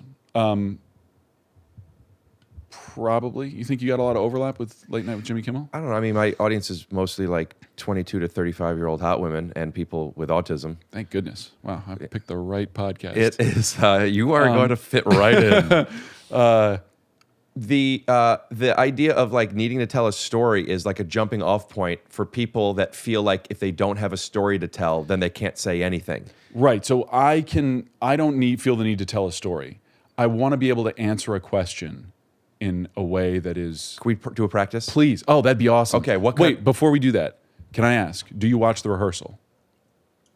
I have not seen the second season yet, and I hear it's wild. Did you like the first season? Yeah, loved. Okay. I think the second season is like the sharper version of the first season. I also love planes, so the specific focus on aviation is like turns me on immensely. Great. And so I highly recommend, really interesting. He goes further. I think it's great television. I'm happy to hear you watch that and like it, and let's rehearse. Rehearsal. Got it. So, sorry, that's... Do you have any questions that you could give me that they've asked? I should ask your publicist if I could ask them. Okay, so let me ask you this. If you could think of sort of the most obvious basic question, those are the questions we're going to Got it. Yeah, of course. I get it. So you and Nick are working together. Is it interesting, like being friends in real life, even though he's playing the villain? I'm so glad I'm doing this with you because I'm going to explain what happens in my brain. Okay. I hear the words that you're saying. You and Nick. Okay, I'm thinking, right, me and Nick. Is it interesting? Interesting. What does interesting mean? Interesting means like, does it interest me? Does it interest you? What was the rest of it? Interest you like being friends and playing villains, antagonists in real life. Friends, is it interesting that, well, yeah, it is. Well, it's not really interesting, actually. I mean, it's like not a thing that I've thought about. And when I think about it now, it doesn't interest me. There's your answer. For your audience, yes. For most people, they're like, what a crazy person. And, and also, I didn't enjoy listening to him say that. Probably most of these people didn't enjoy listening to me say it either. This is the thing about coming up with it's exactly what you do with the how are you. Mm-hmm. I want to come up with the lie that's not a lie. Okay. It can't be a lie. Do it to me. So, also, what would Nick say if Nick was asked that question? How would he say? Well, if I knew what he would say, I could do it before he said it. Listen, I'm putting you on the spot. Would you call him? Yeah, gosh, I wonder if he'll pick up. You could send him a text and ask for a voice note. Hey, brother, I'm on a podcast. Did you meet him, Rick Glassman? Did we talk about this? And I'm trying to figure out why you're so much better at answering like press questions than I am. So if you're interested enough for it, will you just send me a voice note with how you would answer the question? How does it feel? How does it feel playing villain to somebody? Wow, you're doing great. This is Jimmy Kimmel. How does it feel? Being friends with somebody who you play an arch nemesis to, but being charming about it. Yeah, like what's it like working with a friend where you're playing a villain? The point is that it's a bad question, and then you answer it. I mean, dude, so long. I take full responsibility for my part in that. All right, if you had to guess how he would do it, he doesn't have to be spot on, but like an impression that we could then like. Well, obviously it's very easy because I hate David. He's very frustrating, and be happy if we never work together again. No. In truth, David's lovely to work with and then he would say a bunch of nice things. Okay. I'm telling you. You're doing more press with him? To be fair, Rick, that was my best attempt. He's better at it than that. No. I'm saying a nice thing. I'm about saying me. Yeah. Well, it better be about me. What I'm saying is, you have to do that for the rest of your press with him. Okay. Do I do it in a British accent? Yes. Truly. Yes. Thank goodness you took thought I was going to cross my eyes. Yes. Well, so I do a little bit of that, but it doesn't work in the same way. But yeah, because what you're looking for and what works and what doesn't work needs to be redefined. Okay. Okay. Is your job to be funny? No. You have to make sure that you don't step on what you're promoting and make anybody unhappy. But if you're going in there and your job, like you're inside of you, is to be better at this, and you're next to Nick, and Nick is so good at this, I want to be like him a little bit. I'm going to do my best job at being like Nick, and that's who you are. Then you do it, and once somebody potentially calls you out, you already have your answer. I'm not good at this. He's good at it. And how fun if it's after 4 interviews or in the middle of the same interview. But don't you feel that it's important that there's something, I mean, you just said it, there's something important about being funny where you're not trying to be like somebody else. You're not doing somebody else's version of the humor. But there's a difference between stealing something from somebody and playing the game that. You know, it's like, it's tag. If tag were real life, you'd be like, stop touching me. But that's the game that you're playing. You're right? Yeah, I'm just checking to see if you texted. I'm saying, as somebody who relates to you in a way where it's like, I don't know how to be authentic and palatable. Well, and in real life, like, it's important to be palatable. When you're promoting a movie, you want to be more than palatable. You want to be like, you want to be interesting and funny, and you want to be all the great things. That's why I'm suggesting, if you can't do it with stories, why do you have to do stories? Instead, play a game. Right. This is just a game. So challenge of games is a lot of what you're like. I can play a game with Nick because I know Nick, and I know that he can play the game with me. When I play a game with somebody I've just met who's interviewing me, especially when it's, somebody like Diego who's guest hosting the Jimmy Kimmel Live show, and he's got his own challenge. He's got a much bigger challenge than I have that night. He's hosting the whole show. He's never done this before. He did it last night for the first time. One thing I also don't want to do is screw that up in any way. Absolutely. Throw him off. I have 5 words for you. Trust him 60% more. Okay? And if you're not sure, you could talk to him beforehand. And when you're talking about whatever the questions are going to be, say, hey, I'm playing this game where, and you don't have to tell Nick. You could just tell the host, or you could tell them both. Do you ever wish you could follow somebody around all day and like really see their life moment to moment for a day? Like a podcast? Not at all like a podcast. Then no. Are you saying because of me? Can I be your press person? Yeah. That's what would interest me is like having another version. Not that you're another version of me, but you think like me in this particular. I'm Clark Kent. You're Superman. I get it all the time. So we'll do the bit. Well, you available tomorrow? I'm leaving tomorrow. For where? I'm going to New York. I'm interviewing Paul Rudd finally. He was supposed to come on a couple months ago. I saw and my that. assistant made a schedule. Yeah. You are Jewish, right? I am, yeah. Okay. I can't quite tell in your movies, but I can in your this. You have a little bit of a neurotic. Really? Yeah. Okay. Hey. Oh. Shit, sorry. Sorry. Hey, nice. Paul. Rick. Nice to meet you. Hi, Rick. Oh, sorry. So now we're going to have so annoying when that happens. I'm just kidding. I don't have an assistant. Would you recommend your guy? No. Well, if you're going to get rid of him, No, it's just he helps. He does help me when he's in New York. Yeah. He just helps me in New York. Okay, cool. But gamify things so that you only do that when you are with Nick. I'm going to throw. Give me that for a second. Yep. Thank you. I want to throw my hat in the ring for something here. I'm pitching you on another game. Your first interview, and by the way, these are. Not everybody's going to see them all, and they're not going to see them all in order, definitely. That's for sure. But for you, you could put it together, at least in your mind, where you have this arc of, it starts with the first one that you just did, Kimmel. Yeah. The story of this is, you're nervous, this is your first time, you're in your head, inner monologue that we saw, right? It might actually even be fun to have that clip, and then when you're talking, drown the audio out, and just take this audio, put in like, here's what I'm thinking about that question, you know what I'm saying?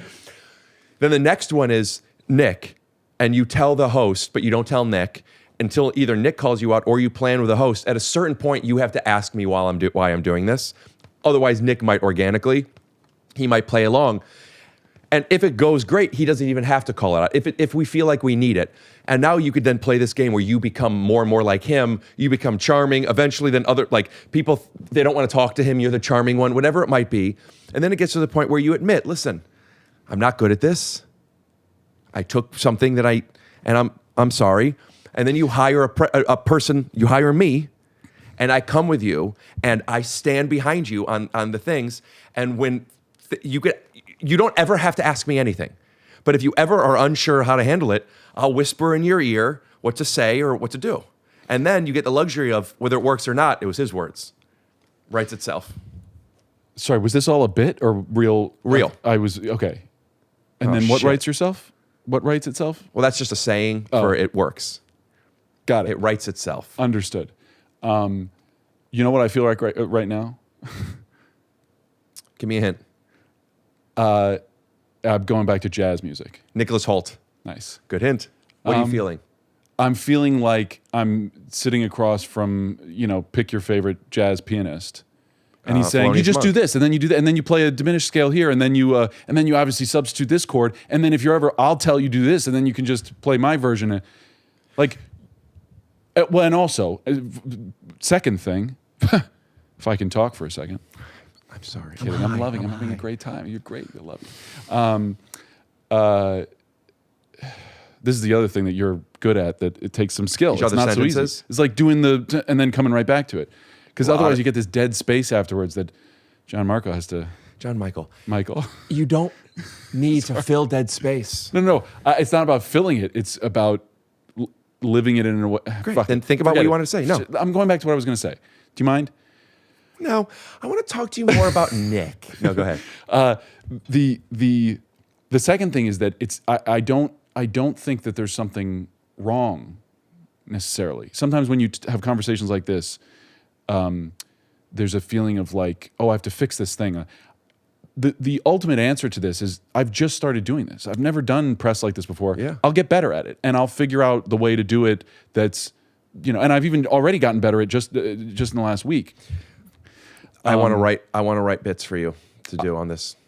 Great. Well, I would love that. I mean, if you have time, I don't know how that. I don't know. Work, but I don't know. Yeah. Maybe next one. You have my phone number if you want to.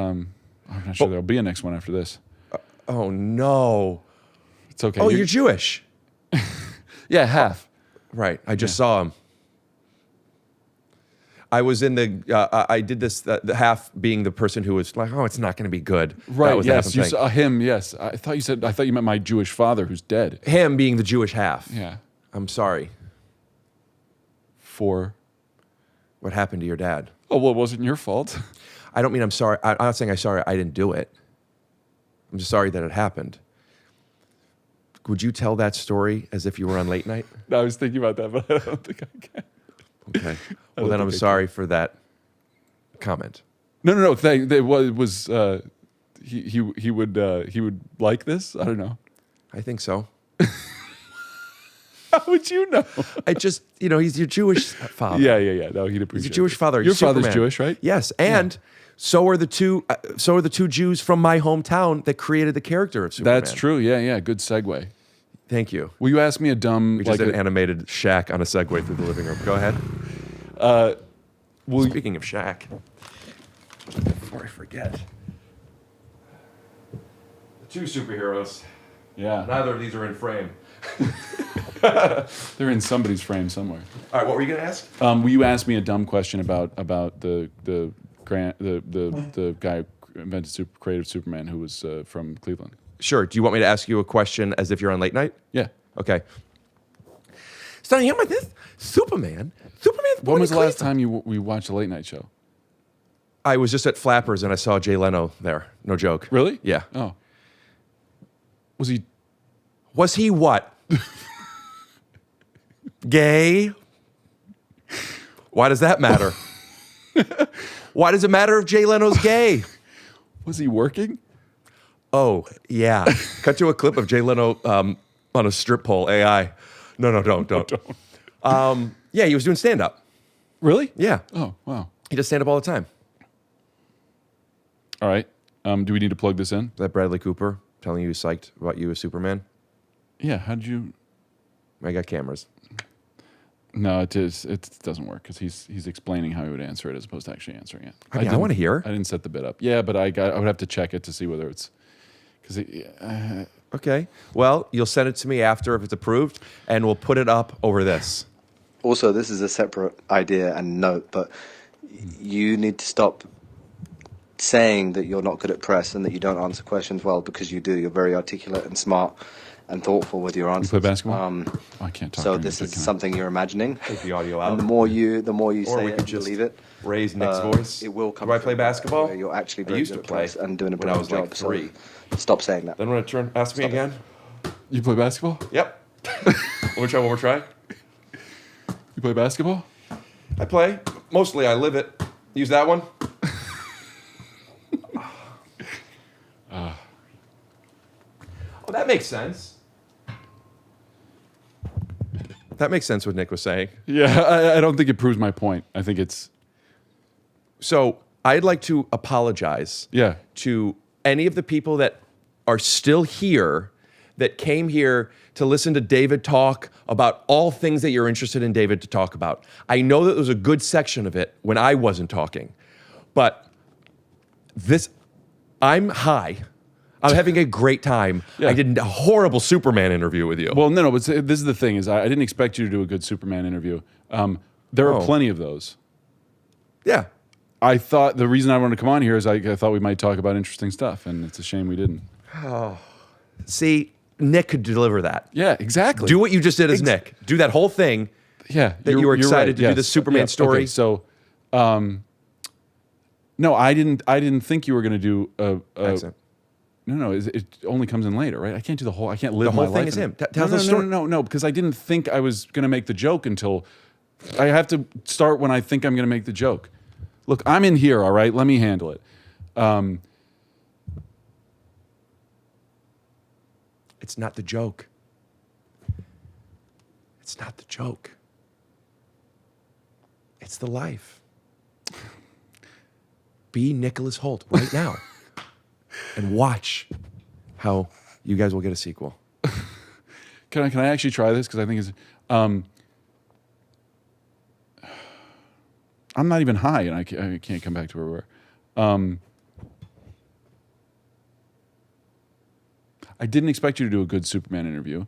There are plenty of those. There are plenty of the people asking me the questions that people are interested in, and the obvious and then some very interesting questions about Superman. I was hoping that we would talk about something more interesting, which obviously we fucking couldn't. Why would you just do the punchline as him? That's where my brain goes. That's wrong? I have to do the whole thing as him? I told you this I'm not good at time when I'm high, but 15 minutes ago. Can I go again? Yeah, the whole thing. Okay, I'll try. It's not my instinct, but I'll do it. Wouldn't it be weird if, when he was answering a question, he didn't speak in a British accent until the punchline? It would be, yes. It would also be, that's not the equivalent. The equivalent is it would also be weird if he talked in an American accent the whole fucking time. And wouldn't that be fun? Wouldn't it be fun to do interviews with him where you're him and he's you? It's not unique. It's not inherently funny, but it's something you could play. Find a game and play. Yeah. Well, right, but is it really that big a difference in the game being British the whole time? It would be weird if for 80% of Iron Man, Tony Stark was actually Robert Downey Jr. It would be weird. Yeah. But don't you think that would also be kind of a fun movie? It wouldn't be Iron Man. Right. What are you trying to do? Are you trying to every now and then be a guy who talks like this out of nowhere? And wait, why? What's the game? I'm feeling myself being too intense, and I know that's unlikable, and I want to apologize. I like the intensity. You have to define the game, whatever the game is. If the game is... Let me just ask this. Don't let the intensity get in the way of communicating clearly, because I really I want to know what you have to say. Okay. Thank you for saying that. Whatever the game is what you play. The game could be anything. I'm not a game snob. I do have instincts of this is an easier game to play. This needs a little bit more thought. If the game is you are nervous and not able to do this thing that your partner is doing right next to you, but you could do it just like him, maybe that'll help. So You're not let trying me to try the whole fucking thing in the English accent. Yeah. Will you prompt me with the? Will you feed me the line about this? Now, not I do being- remember what I was talking about, Yeah, but I do for the too. people at home, how would you explain it to them? Well, what you were saying, you were apologizing Which for was this interview. Apologizing for the interview. Exactly. I know. So, I see. can I be really annoying to people that watch comedy? And this is who I am, and I love talking about this stuff. And it's obvious, and it's pretentious or whatever. That right here, that what I just did that you laughed at, not that it was so great, but the reason you laughed was because you identified my intention. My intention was pretending that I know something, and then the release of realizing, oh, he's just pretending he knows when he really doesn't, and you caught me. Does that make sense? I was playing a game of, I don't want David to know, it's like from the 90s, 80s multicam. I don't want David to know that I don't remember where I was. So I'm going to pretend that I know. But let me give you even more credit. Okay. Do you mind? You played it so well. There are two levels of doing that. There's the level where you're like, well, I know what I was talking about, but why don't you tell everybody? Where everybody knows what the joke Bad is. multicam acting. Right. You did it so well that I thought that there was a different bit happening. I thought that you were setting me up for something else. 6 words. Trust me.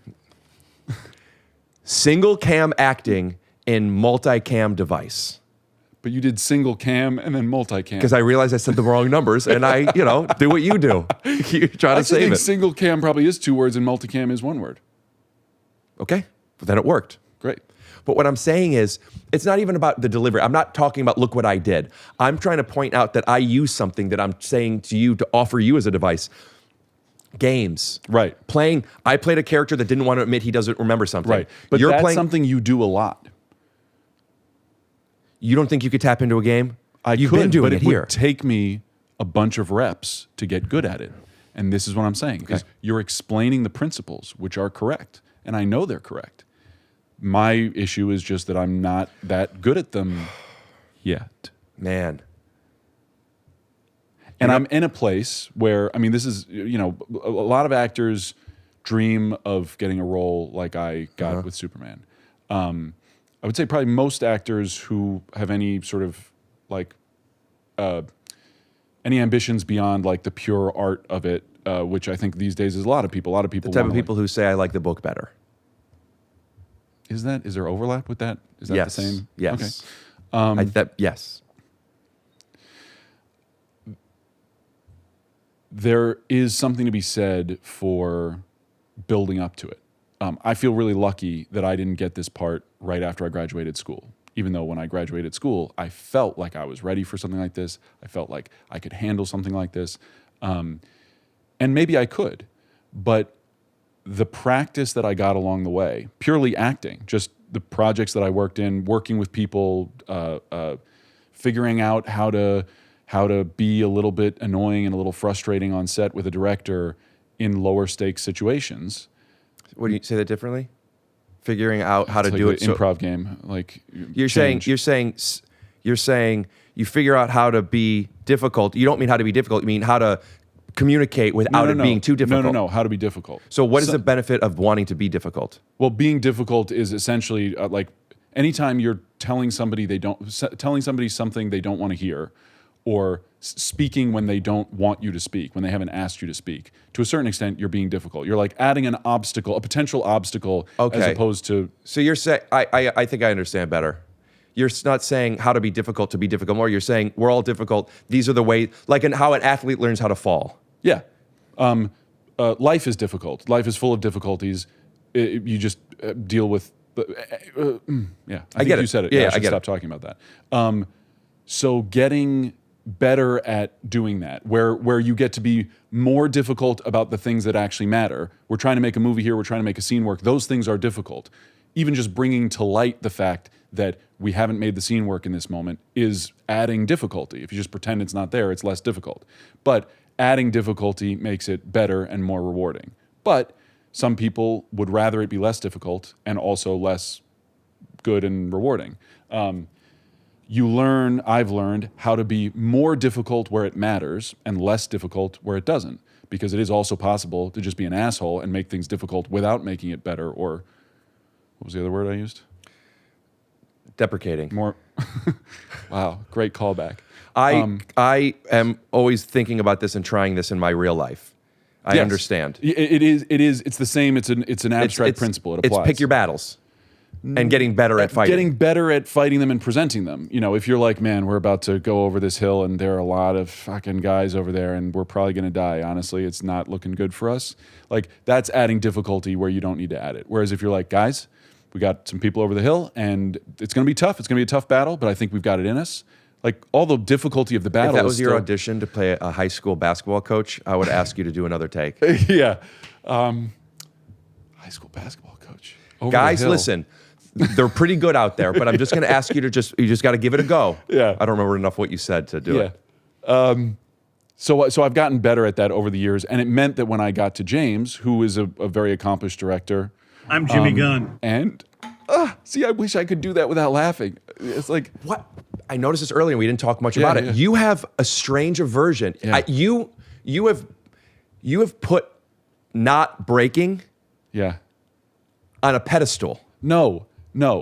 It's that the joke is funnier, objectively funnier, if I can do this and just go back to it. And if I do this and then fucking laugh at myself, it doesn't give space for them to laugh. Not that it was that funny. I don't think I'm so great. I learned that from Jewish you. father. Oh, thanks. Same thing. So, wait. Oh, fuck. This is a conversation I want to not be high for. What? This and not break. I don't want to break. Okay, great. Expectations here. Fuck, it would have been funnier if it might have been. And if your expectations are not fluid, right? If you're rigid, if you have rigid expectations and it's not that thing, well, fuck, it fell flat. But if you realize, oh, it's something else, if you give it a different title. Except that when you're practicing, when you're trying to get good at something, you can't always be perfectly in the moment of like, oh, whatever happens, happens, because then you never learn to do anything other than what the first instinct is. This is what we learned in drama school. But you're talking about making choices. Well, I'm talking about like 100% of the time, essentially. It's not 100% of the time. Okay. I do something dumb I'm Jimmy like that. Gunn. I laugh at it. It's like, if I go with that, great. I'll get good at whatever joke that is. And I'm not saying that it's never funny. Sometimes it's funny, sometimes it's endearing, sometimes it's good stuff. Different choice. What if I want to get good at what you're good at? Okay. What you're saying and what I'm saying, I agree with you. What I'm saying is going like this and then fuck is not going to help you get better at it. Okay. What's going to help you get better at it is practicing in the mirror. Thank you.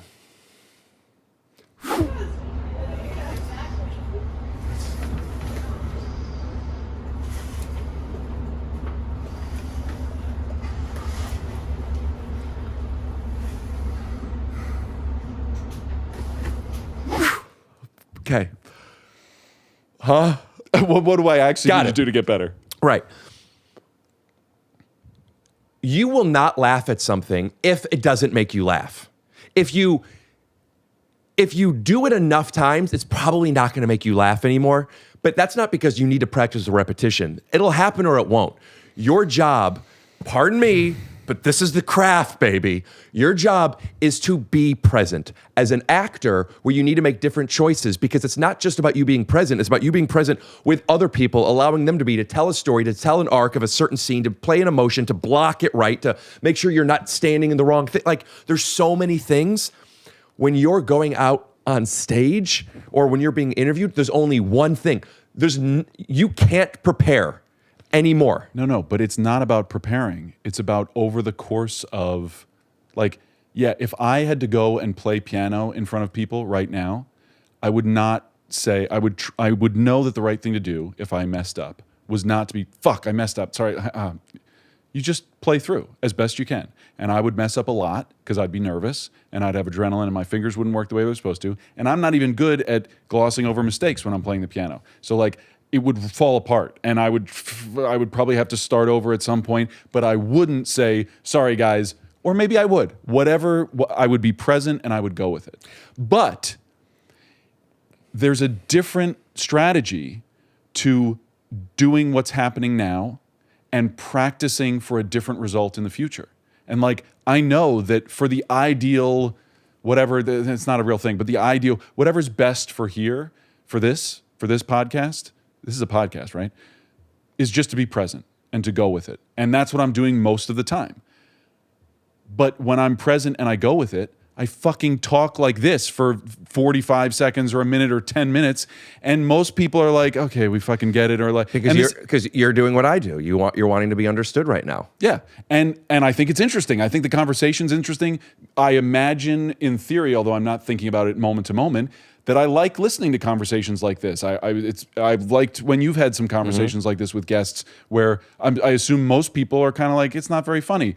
For me, it's very interesting. But I don't want to always be that. I don't want to be stuck doing that. As an actor, you actually don't. It is true that you have a lot of opportunity to prepare. But when you're training as an actor, which I did. You wouldn't do it at the piano. Why are you doing it here with me? It just gets in the way. It's practice, Rick. It's practice. No.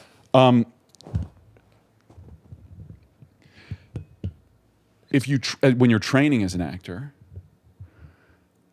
you learn, you practice preparing differently.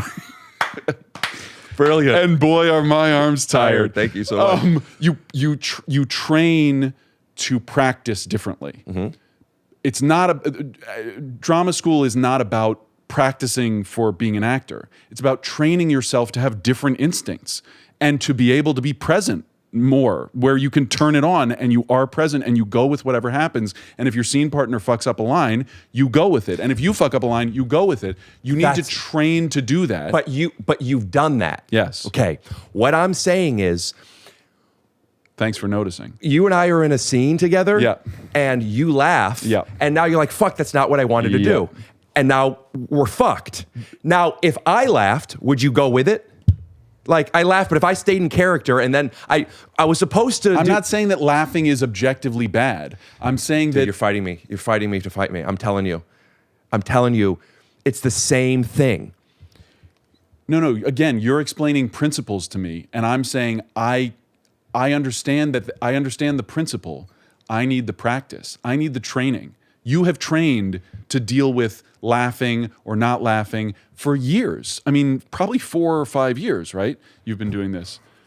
It's okay. It's okay. Well, yeah, sometimes it's okay. Go. It's like therapy. But not that I'm in therapy. I'm not in therapy. Are you in therapy? Mm-hmm. I want to, I don't know, do I want to train as a comedian? No. But I want to train in these circumstances when I feel that well up of like, oh, I just did something funny. Part of it is I'm not very funny. I'm funny with my friends, but I'm not funny in these situations. And so when I am funny, I get so excited that I break. It's actually breaking out of the moment, and I'm seeing it. It's not breaking out of the moment. It's not. I'm sorry. I understand you're saying you're going to a spiritual plane and you're looking down at it, but what you're looking down at is that's exactly what it is. Yeah. Okay. Yeah. But you can agree that sometimes it's funnier if you don't break after you tell a joke. Sometimes. Most of the time, probably. How are you framed? Do I need to bring you down? I mean, it depends. I'm in frame. I'm just like in the middle instead of up. Great. Is it funny? I can stop if I don't give a shit. Who cares? Okay, whatever. Why do I worry about this stuff when I'm not present? Okay. But funny. Thank you. Mr. Miyagi was having Daniel LaRusso's son paint the fence. Yep. Do you remember this? Yep. Sweep the floor. Yep. Wax the fence. Yeah. The car. Okay. So I don't speak Don't Mandarin. paint the fence and then wax the fence. You'll fuck up the paint. So he didn't know what he was training for until picture it. Do you know what I'm talking about? Yeah. What you've been doing in drama school and all of the training that you're doing and all the film and television that you do and is waxing the floor, dude. Yeah. What I'm saying is when you're on late night and if you tell a story and you think about, I better not laugh, you're done. Okay, agreed. But what you haven't answered yet is how do I practice, get better? Fucking hilarious. But that's on your own time. But is it real? But what do I do on my own time? Okay, I'll tell you. Yeah. For me, have these conversations with people. Have these types of conversations with people and really think about and challenge yourself of our why. I'm not saying this about to you. This is something I just think coming up with questions is harder than answers. And you start to, did you not know what I meant? No, I just think you're wrong. Coming up with questions is harder than answers? Answers are easy. If you have a question, you could try and solve it. Many questions are answered. But if you don't know what to ask, you won't find the answer. You know what I'm saying? Okay, understood. Yeah. The questions are the starting place. So like you have to start there. Yeah, like I think people who lack self-awareness just present company excluded. Are you talking about you or me? Fucking so good. Is not knowing what questions to ask. Am I annoying? Am I interrupting and talking too much? At least I know the answer is yes. And eventually I'll practice in the mirror. But in this, keep interrupting. That last part was a joke. I didn't get it. I didn't follow it. I lost track. Dude, I'm sure it was funny. No, I'm too high. I don't think you are. I think probably the next time I come here, I'll get higher. Point is, yes. Okay, so in conversations with friends, like off camera, think about it then. Try to do it then. But when I'm not in those conversations, the pressure of being funny is off. That's why you want to practice there. Right. So that's what I'm saying. Right. So you want to condition yourself to not feel obligation or have expectation. Right. Condition yourself to be okay if a joke falls flat, because they're not going to look at your soul differently as much as a stranger would. Well, and also in private company and among friends, if I tell a joke and then laugh at it, like people find that endearing about me. That's kind of like my dad thing. It's like, ding, ding, ding, no. But my goal there is not to be funny. It's a different goal. Buddy, I'm so sorry that you're standing on it and you don't see it. No, I can smell it though. Yeah, do you? Yeah. Your job is not to be funny. No, that's right. Yes, but I want to get better at the skill, you're right. You're absolutely right.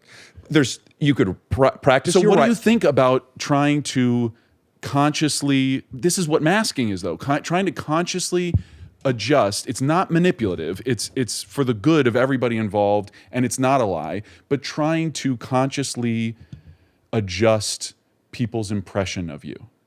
Well, I do. I mean, that's a big part of my act, and that is. I mean, because we're humans, and we're tribal, and we want to fit in. But I think most people do it unconsciously or subconsciously. I think at least a lot of the decisions they make are, yes. But so to a certain extent, they might not be sensitive to it the way some people are. It might not drain them. It might just be that's how you play tennis, right? And they like it. So I agree that it's not my job to be funny, and it's like, but what if I'm just like, well, I want to get better at doing that in the way that I want to get better at. I'll stop hitting this thing eventually. You want to be funnier? I mean, that's a pretty simple way of saying it. I would like to. Yeah, I would like to be able to be funnier in this specific way, in the way that you're funny in this context. Okay. And maybe it's just a matter of like me saying to a great jazz pianist, like, yeah, I want to be better at jazz piano in the way that you are. And they're like, well, then fucking do it as a full-time job for, 3 or 4 years. That's why, hilarious. That's why the difference between being funny, they're not mutually exclusive, but funny and charismatic and charming are a separate thing. You might not practice the comedian, performer, late night, blah, blah, blah thing as much. You don't have as many at bats. Yeah. But you can bring this one up so high, and they bring each other up. Okay. And charming trumps funny. I think that's probably true. Likability trumps talent. Especially when it comes to selling a movie. Like, and it's not a comedy, so it's not like people need to think that I'm funny to want to go see the movie. Even if it were, I've always thought when people go on late night, what's most attractive isn't them selling their product. They're showing the product. You're here, Superman, we get it.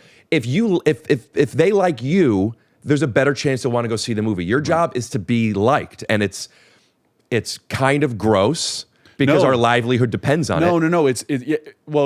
Yeah. But that's the job. Well, and then the way it's not gross, the cool thing about this movie is I don't feel like I'm selling this movie. I feel like I'm letting people know that there's a movie out. I mean, literally, the challenge is to make sure that people know that the movie is out and have a sense of what the movie is like.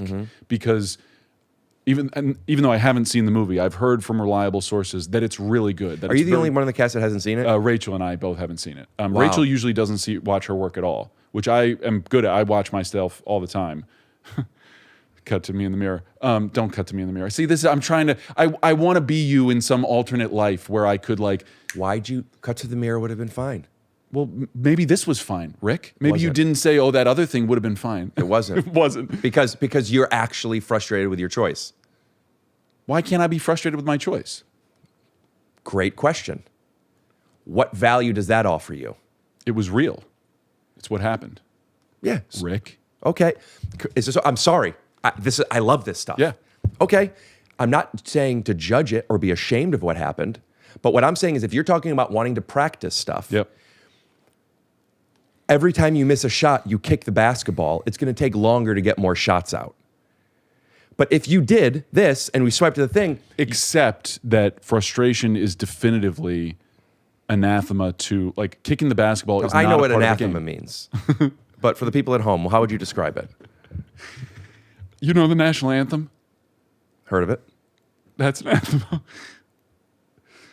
See, that one you should be frustrated about. Yeah, I'm fucking hating myself right now. I thought there might be something there. Maybe there is something there. You could make it. You could make something great with that. Take it. Italian. Take it, Rick, and run. Get out of Los Angeles. Take it on tour. I'm on stage and I'm talking about, an anthema, the national anthema, and just chicks are showing me their tits and people are wearing national anthema t-shirts. One SKU, by the way, but different sizes. Yes. James Gunn. Rick. I'm sorry. This is where I get self-conscious now. It's so good. It's anathema to it's kicking the basketball is not part of basketball. Frustration can be a part of comedy, and it can be a part of conversation. You're being a politician right now, and I'm going to ask you to trust. I'm not. I was like the least. I was a politician earlier, and you didn't call me out on it. And frankly, I think less of you because of it. Well, don't ask what you could think of me. Think what I can think of your country. That was John Voight. No, that was John Francis Coppola. Is Coppola with a K? John Frankly Kennedy is a different guy. Vader, I hardly know her. Oh, you know what? I forgot. I had written down a joke I wanted to do. Really? Yeah, well, I have those costumes. Oh, the Superman thing? Oh, I can't put this one on. Fuck. I should have checked with you. No. Because it's the old guy's suit. I'll Greek out the S. It's a Superman. Are you serious? Yeah. They're all right. Sorry. Well, it's okay. I got a backup plan.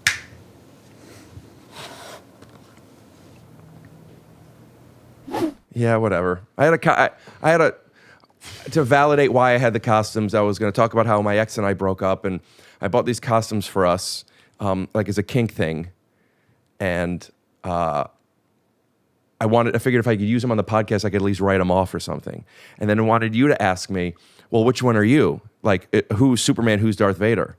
And I would want to tell you in a very dry and believable delivery. I don't think that's any of your business. That's just something between her and me. But I want to tell you the truth that I think about her all the time, and I really miss her. And what was it? Something about I want to Darth Vader. I don't remember. Stupid, loser, bitch, motherfucker, you know? Dude, this is fun. I'm glad you think so. Sometimes you mean that, right? Yeah. Sometimes I think, I don't know, just being candid, I don't know if this is a good podcast. Yeah. But like, me neither. I would have this. I'm having such a good time. Well, and I think part of what that thing you were talking about, you know, when you're out with your audience and you're just there with them and you're not even there or whatever, you said some bullshit that made some sense in the moment and spirits and spirits in the sky. But part of that is the thing that is worth losing at a point, and you need to go through where you're aware of it. But at some point, you just have to say, I'm not trying to be good. I'm not trying to be good for people. I'm doing what I think is good, what I like. And this podcast is a great example of it. Of like, obviously, you don't care whether it's good or not. I mean, it's very obvious. I'm not. I do care. It's just not the priority. Sorry, semantics. I was trying to make a joke about how it's obvious that you don't care whether it's good because it's not good. I missed it. Yeah, well, and it wasn't very good. I'll work on it for next time. You're so hard on yourself. I'm actually not. I'm actually quite happy with myself. I'm kind of. I was way off. Frankly, I'm a little impressed with myself. Whoa, it's a little too much now.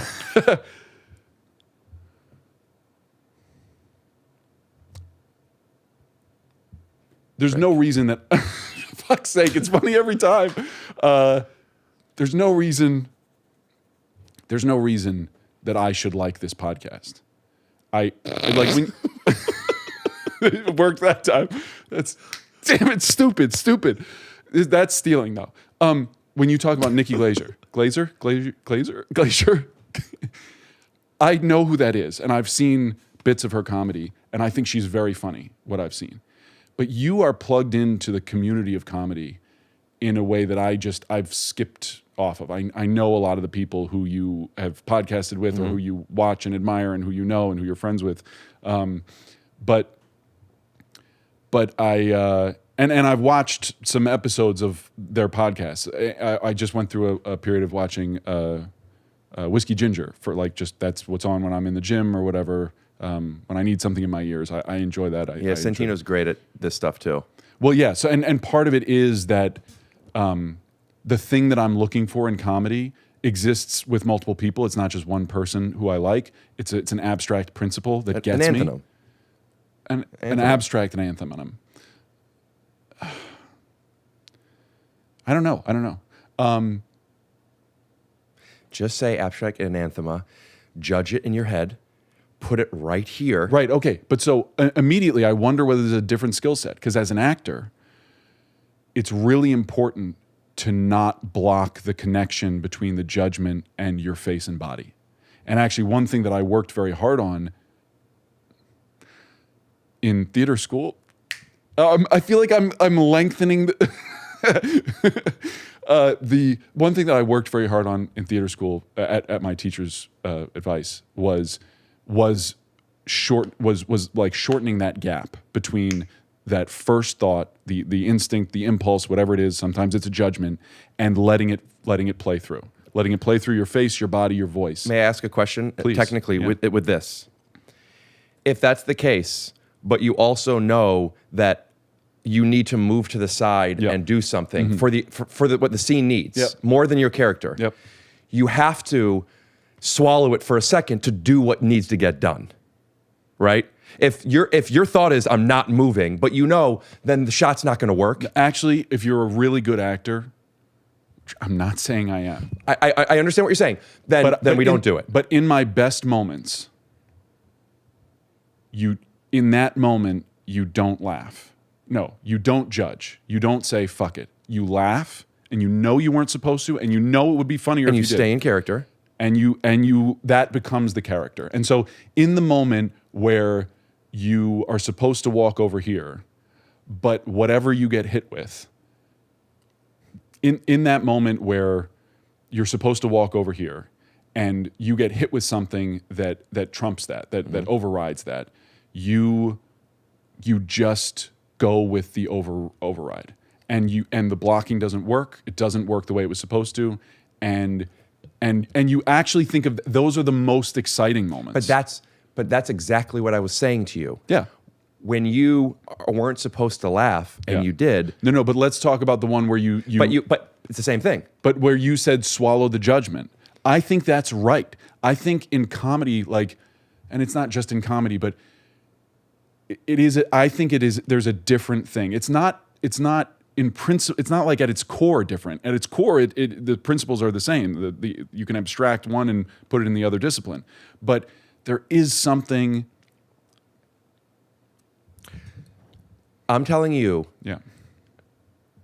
as somebody who loves the math of a joke, sometimes you have to respect the formula. Yes. And 2 + 2 = 5 could be the joke, If that's where you guys are going. So that's what I have with acting that you have with comedy, and I don't have it with comedy, which is the ability to know the difference. That at the end, was that real? No. Was that real? Joke. It's a joke. I did a joke. It was a good. Is that okay? Yeah. It's good Did you make like a point. it? Yeah, after you make a point to go, because it's not whether it's nobler in the mind to suffer the slings and arrows of outrageous fortune, of something else, or whatever he says. Huh. That's how it felt. Yeah, that's what I was trying to do. Okay. So I am learning from watching you. It's good. The point is the discernment. Because if I were to anyone when you talk about cheats. the override, when you talk about the override, or I talked about the override, but when we're talking about that, I'm thinking of a specific moment. I'm imagining a specific moment where the override is the right thing to do. It's magical. It's the game we're playing. It's the equation. It's where we're going. I get what you're saying. But I'm also, as an actor, very good at if something hits me that would prevent me from walking where I'm supposed to walk, but it's not right. I know when to shut it down and when not to. Right. I know when to say, no, in this moment, I've got to walk over there and I've got to find a different channel to let that water flow. It was so exciting, that thing that happened, but it's not going to be helpful. It's not going to be useful. It's not the right game to be playing. I can just flip the switch and the aqueduct, whatever metaphor, and water that way, and I walk that way, and nobody gets wet. Say it again? Yeah, so as an actor, there's a lot more things you have to shuffle through, too. You're saying you don't know how to do that we're not talking about a comedian. We're talking about just a guy interacting with people when he feels like he needs the mask. Don't argue the definition. You know what I mean? No, on the late context. night. It's on late night. It's this. It's a podcast. Great. It's an interview. Yes. It's this new thing that I'm just, We all know. Know. So that guy doesn't have those instincts. What I'm saying is you do. This is the wax on, wax off. You do. And I'm just telling you, trust me 60% more. When I tell you, eventually this cheat code that I'm giving you will emulsify to your subconscious. What does emulsify mean? Connect. Is that what it means, though? An emulsifying agent is something that connects two things that otherwise wouldn't connect. Okay. Soap is the best example of emulsifying agent. When you use soap, it doesn't clean your hands. Right. The soap sticks to the germs. The water sticks to the soap. So the soap now holds this and this. I don't think that's how soap works. It is. No, I think the soap breaks down the lipid exterior of the bacterial cells. And what that then does is it magnetifies to have the electrons be able to connect to each side. It does in order to emulsify it. Did you say magnetifies? Dude, you don't get it. We'll put it up. Can I just go on to the point? Please. Take this thing that I'm telling you and just trust me. What I'm about to say as an instinct. Oh, I remember righty-tighty, lefty-loosey. Sometimes you're not so present, but you remember that thing. You just know to follow that thing, okay? Yeah. When in doubt. Yep. I don't mean this woo-woo spiritual. When in doubt, just be man. Be honest. Yeah. And I don't mean be honest with, I'm honestly frustrated. I mean without judgment, because you wouldn't be without the judgment. You wouldn't be if it was just you and your best friend. If somebody asks you a question and you have a charming answer, or you think you could, or you want to go for a swing, go for it. When in doubt, I don't really have an answer for that. And be okay with that, because that's not inherently funny. But when you see somebody, especially you have a luxury that you might not realize. You are hot guy, Superman. You're not supposed to be funny. You know what I mean? When you see Chris Hemsworth have you seen him in the Vacation movie? No.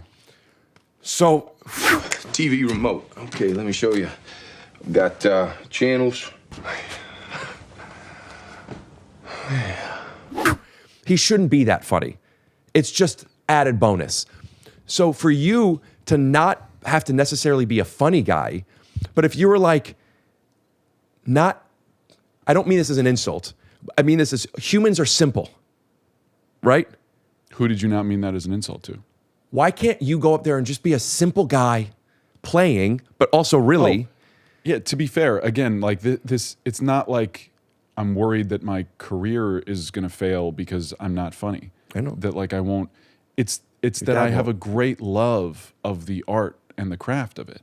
In the same way that I have a great love of jazz piano, and to a certain extent like a great love of aviation.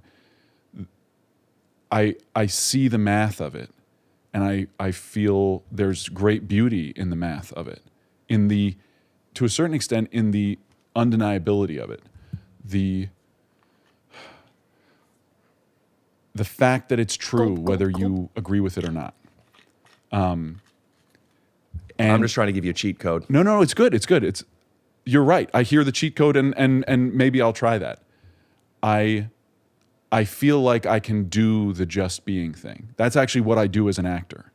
And in contexts where that's what I want to be doing, I'm about as good at it as I've ever. I think there's a miscommunication. I blame myself. I left off something I established earlier. I blame you too. It's just being with, because you're going on to entertain. Yeah. You are, to sell, but to entertain. Yeah. Just be with a game. Yeah. Those two together. Have some type of a game. Okay, so let's finish up by give me like specific homework examples, games to play. We talked about the B. Nicholas Hoult game. What's like a simpler, less weird game that I could play? It's the same intention behind that. Yeah. Where you could come up. It's the tree trunk, and all the branches are the games. The tree trunk is the true thing. This is my first time doing late night. This is just backstory. It's my first time doing late night. I want to get good at being charming and funny. I want to be like Ryan Reynolds or whatever in your head. You know, I want to be like Nicholas Hoult, whatever the thing is. That's your tree trunk. Anything that would grow out of that is a game that you could play. So you could try to be Nicholas Hoult for one. You could do one where you just reveal yourself. You know, I don't know how to make that one funny. Could you try asking me, and then whatever.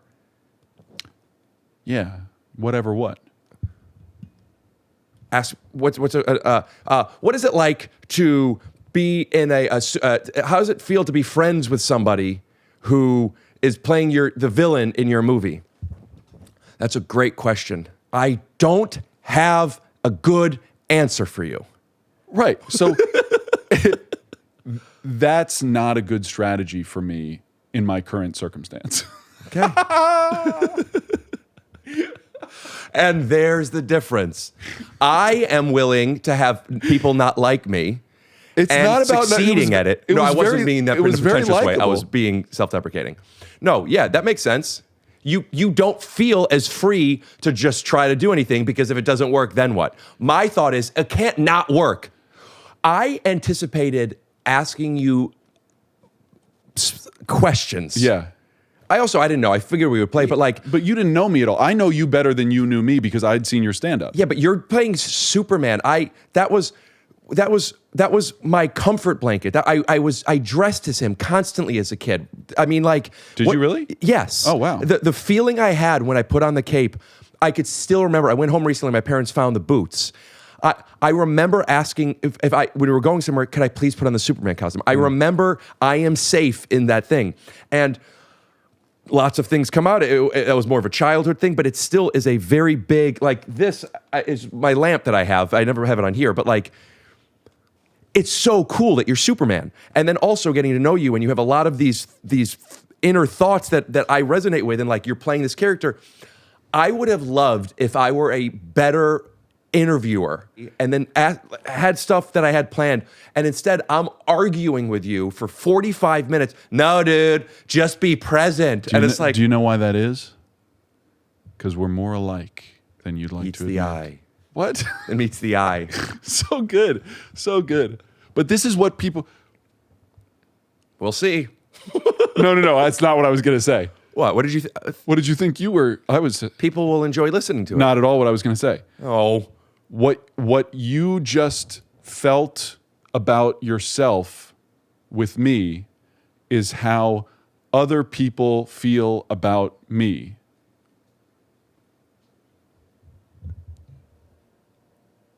What I just felt is how other people feel you feel, or that's how they feel when they're with you? That one. So I'm just like the other people who feel this way when they're with you?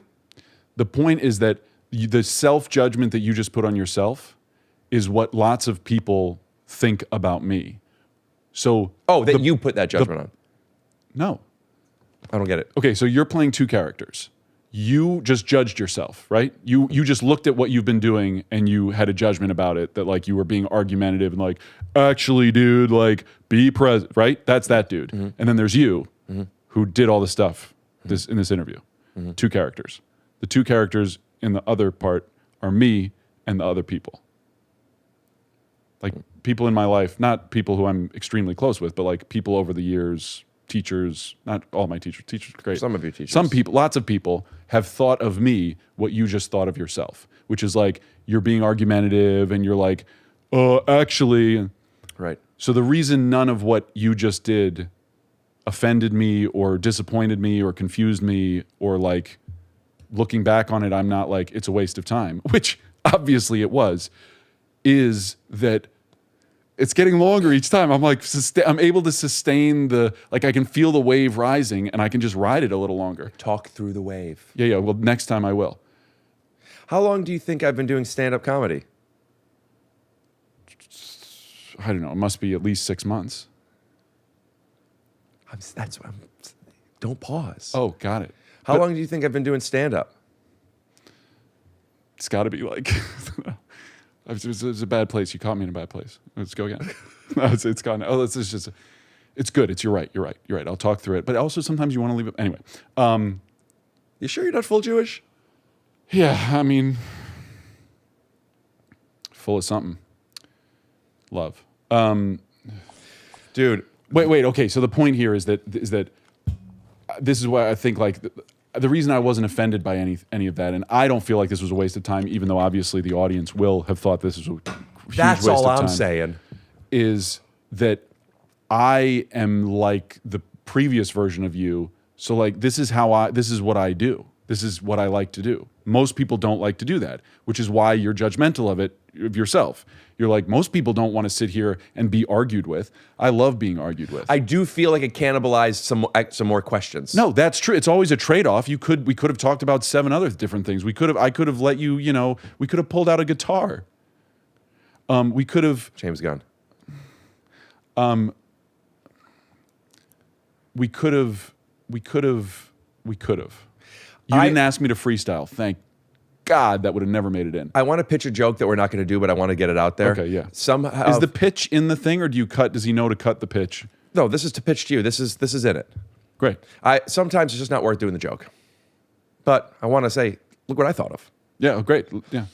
When you were talking about like family and stuff, and if you were talking about, like your kin, and I would have asked you next to kin or Anakin, and then it would have cut back to you wearing the Vader mask. It's there. Use it, don't use it, but I want to know it's there. Wait, you say use it, don't use it. I can't do that. I'm not. You would have to do the. Would it work for me to just put it on and easy? Walk it back, or should I say walker it back? Put that on for a second. I don't think it works that way. No. I think the other put it on for 1 second. I don't think it works that way. I don't know. Worked to me. Leave it in. I like the pitch better. That's what I'm saying. Yeah. That's what I'm saying. Sometimes just know when to pitch it. I'm not strong enough of a person to just swallow every joke. I'll swallow some jokes, and some jokes I won't do, but you have to let me pitch it. As I get older, I've learned to swallow more jokes. And let me tell you something. It gives me a stomach ache. What do you take for a stomach ache? IB Guard. Is that right? Oh, yeah. This stuff's fucking magic. It's peppermint pills. Heartburn, stomach ache, take it within 10 minutes. Not only do you feel better, you're literally burping mint. Hey, let me ask you a question. Before we, Oh, I know. Cut to us each other and swipe back. I don't think you can keep that in. I'll bleep it, but I'm keeping it in. Is that real? Warner Brothers will be like, dude, Glassman can't Superman until what? It's been out for 3 months? Yeah, probably. Before we, got to know each other, would you have seen this movie, do you think?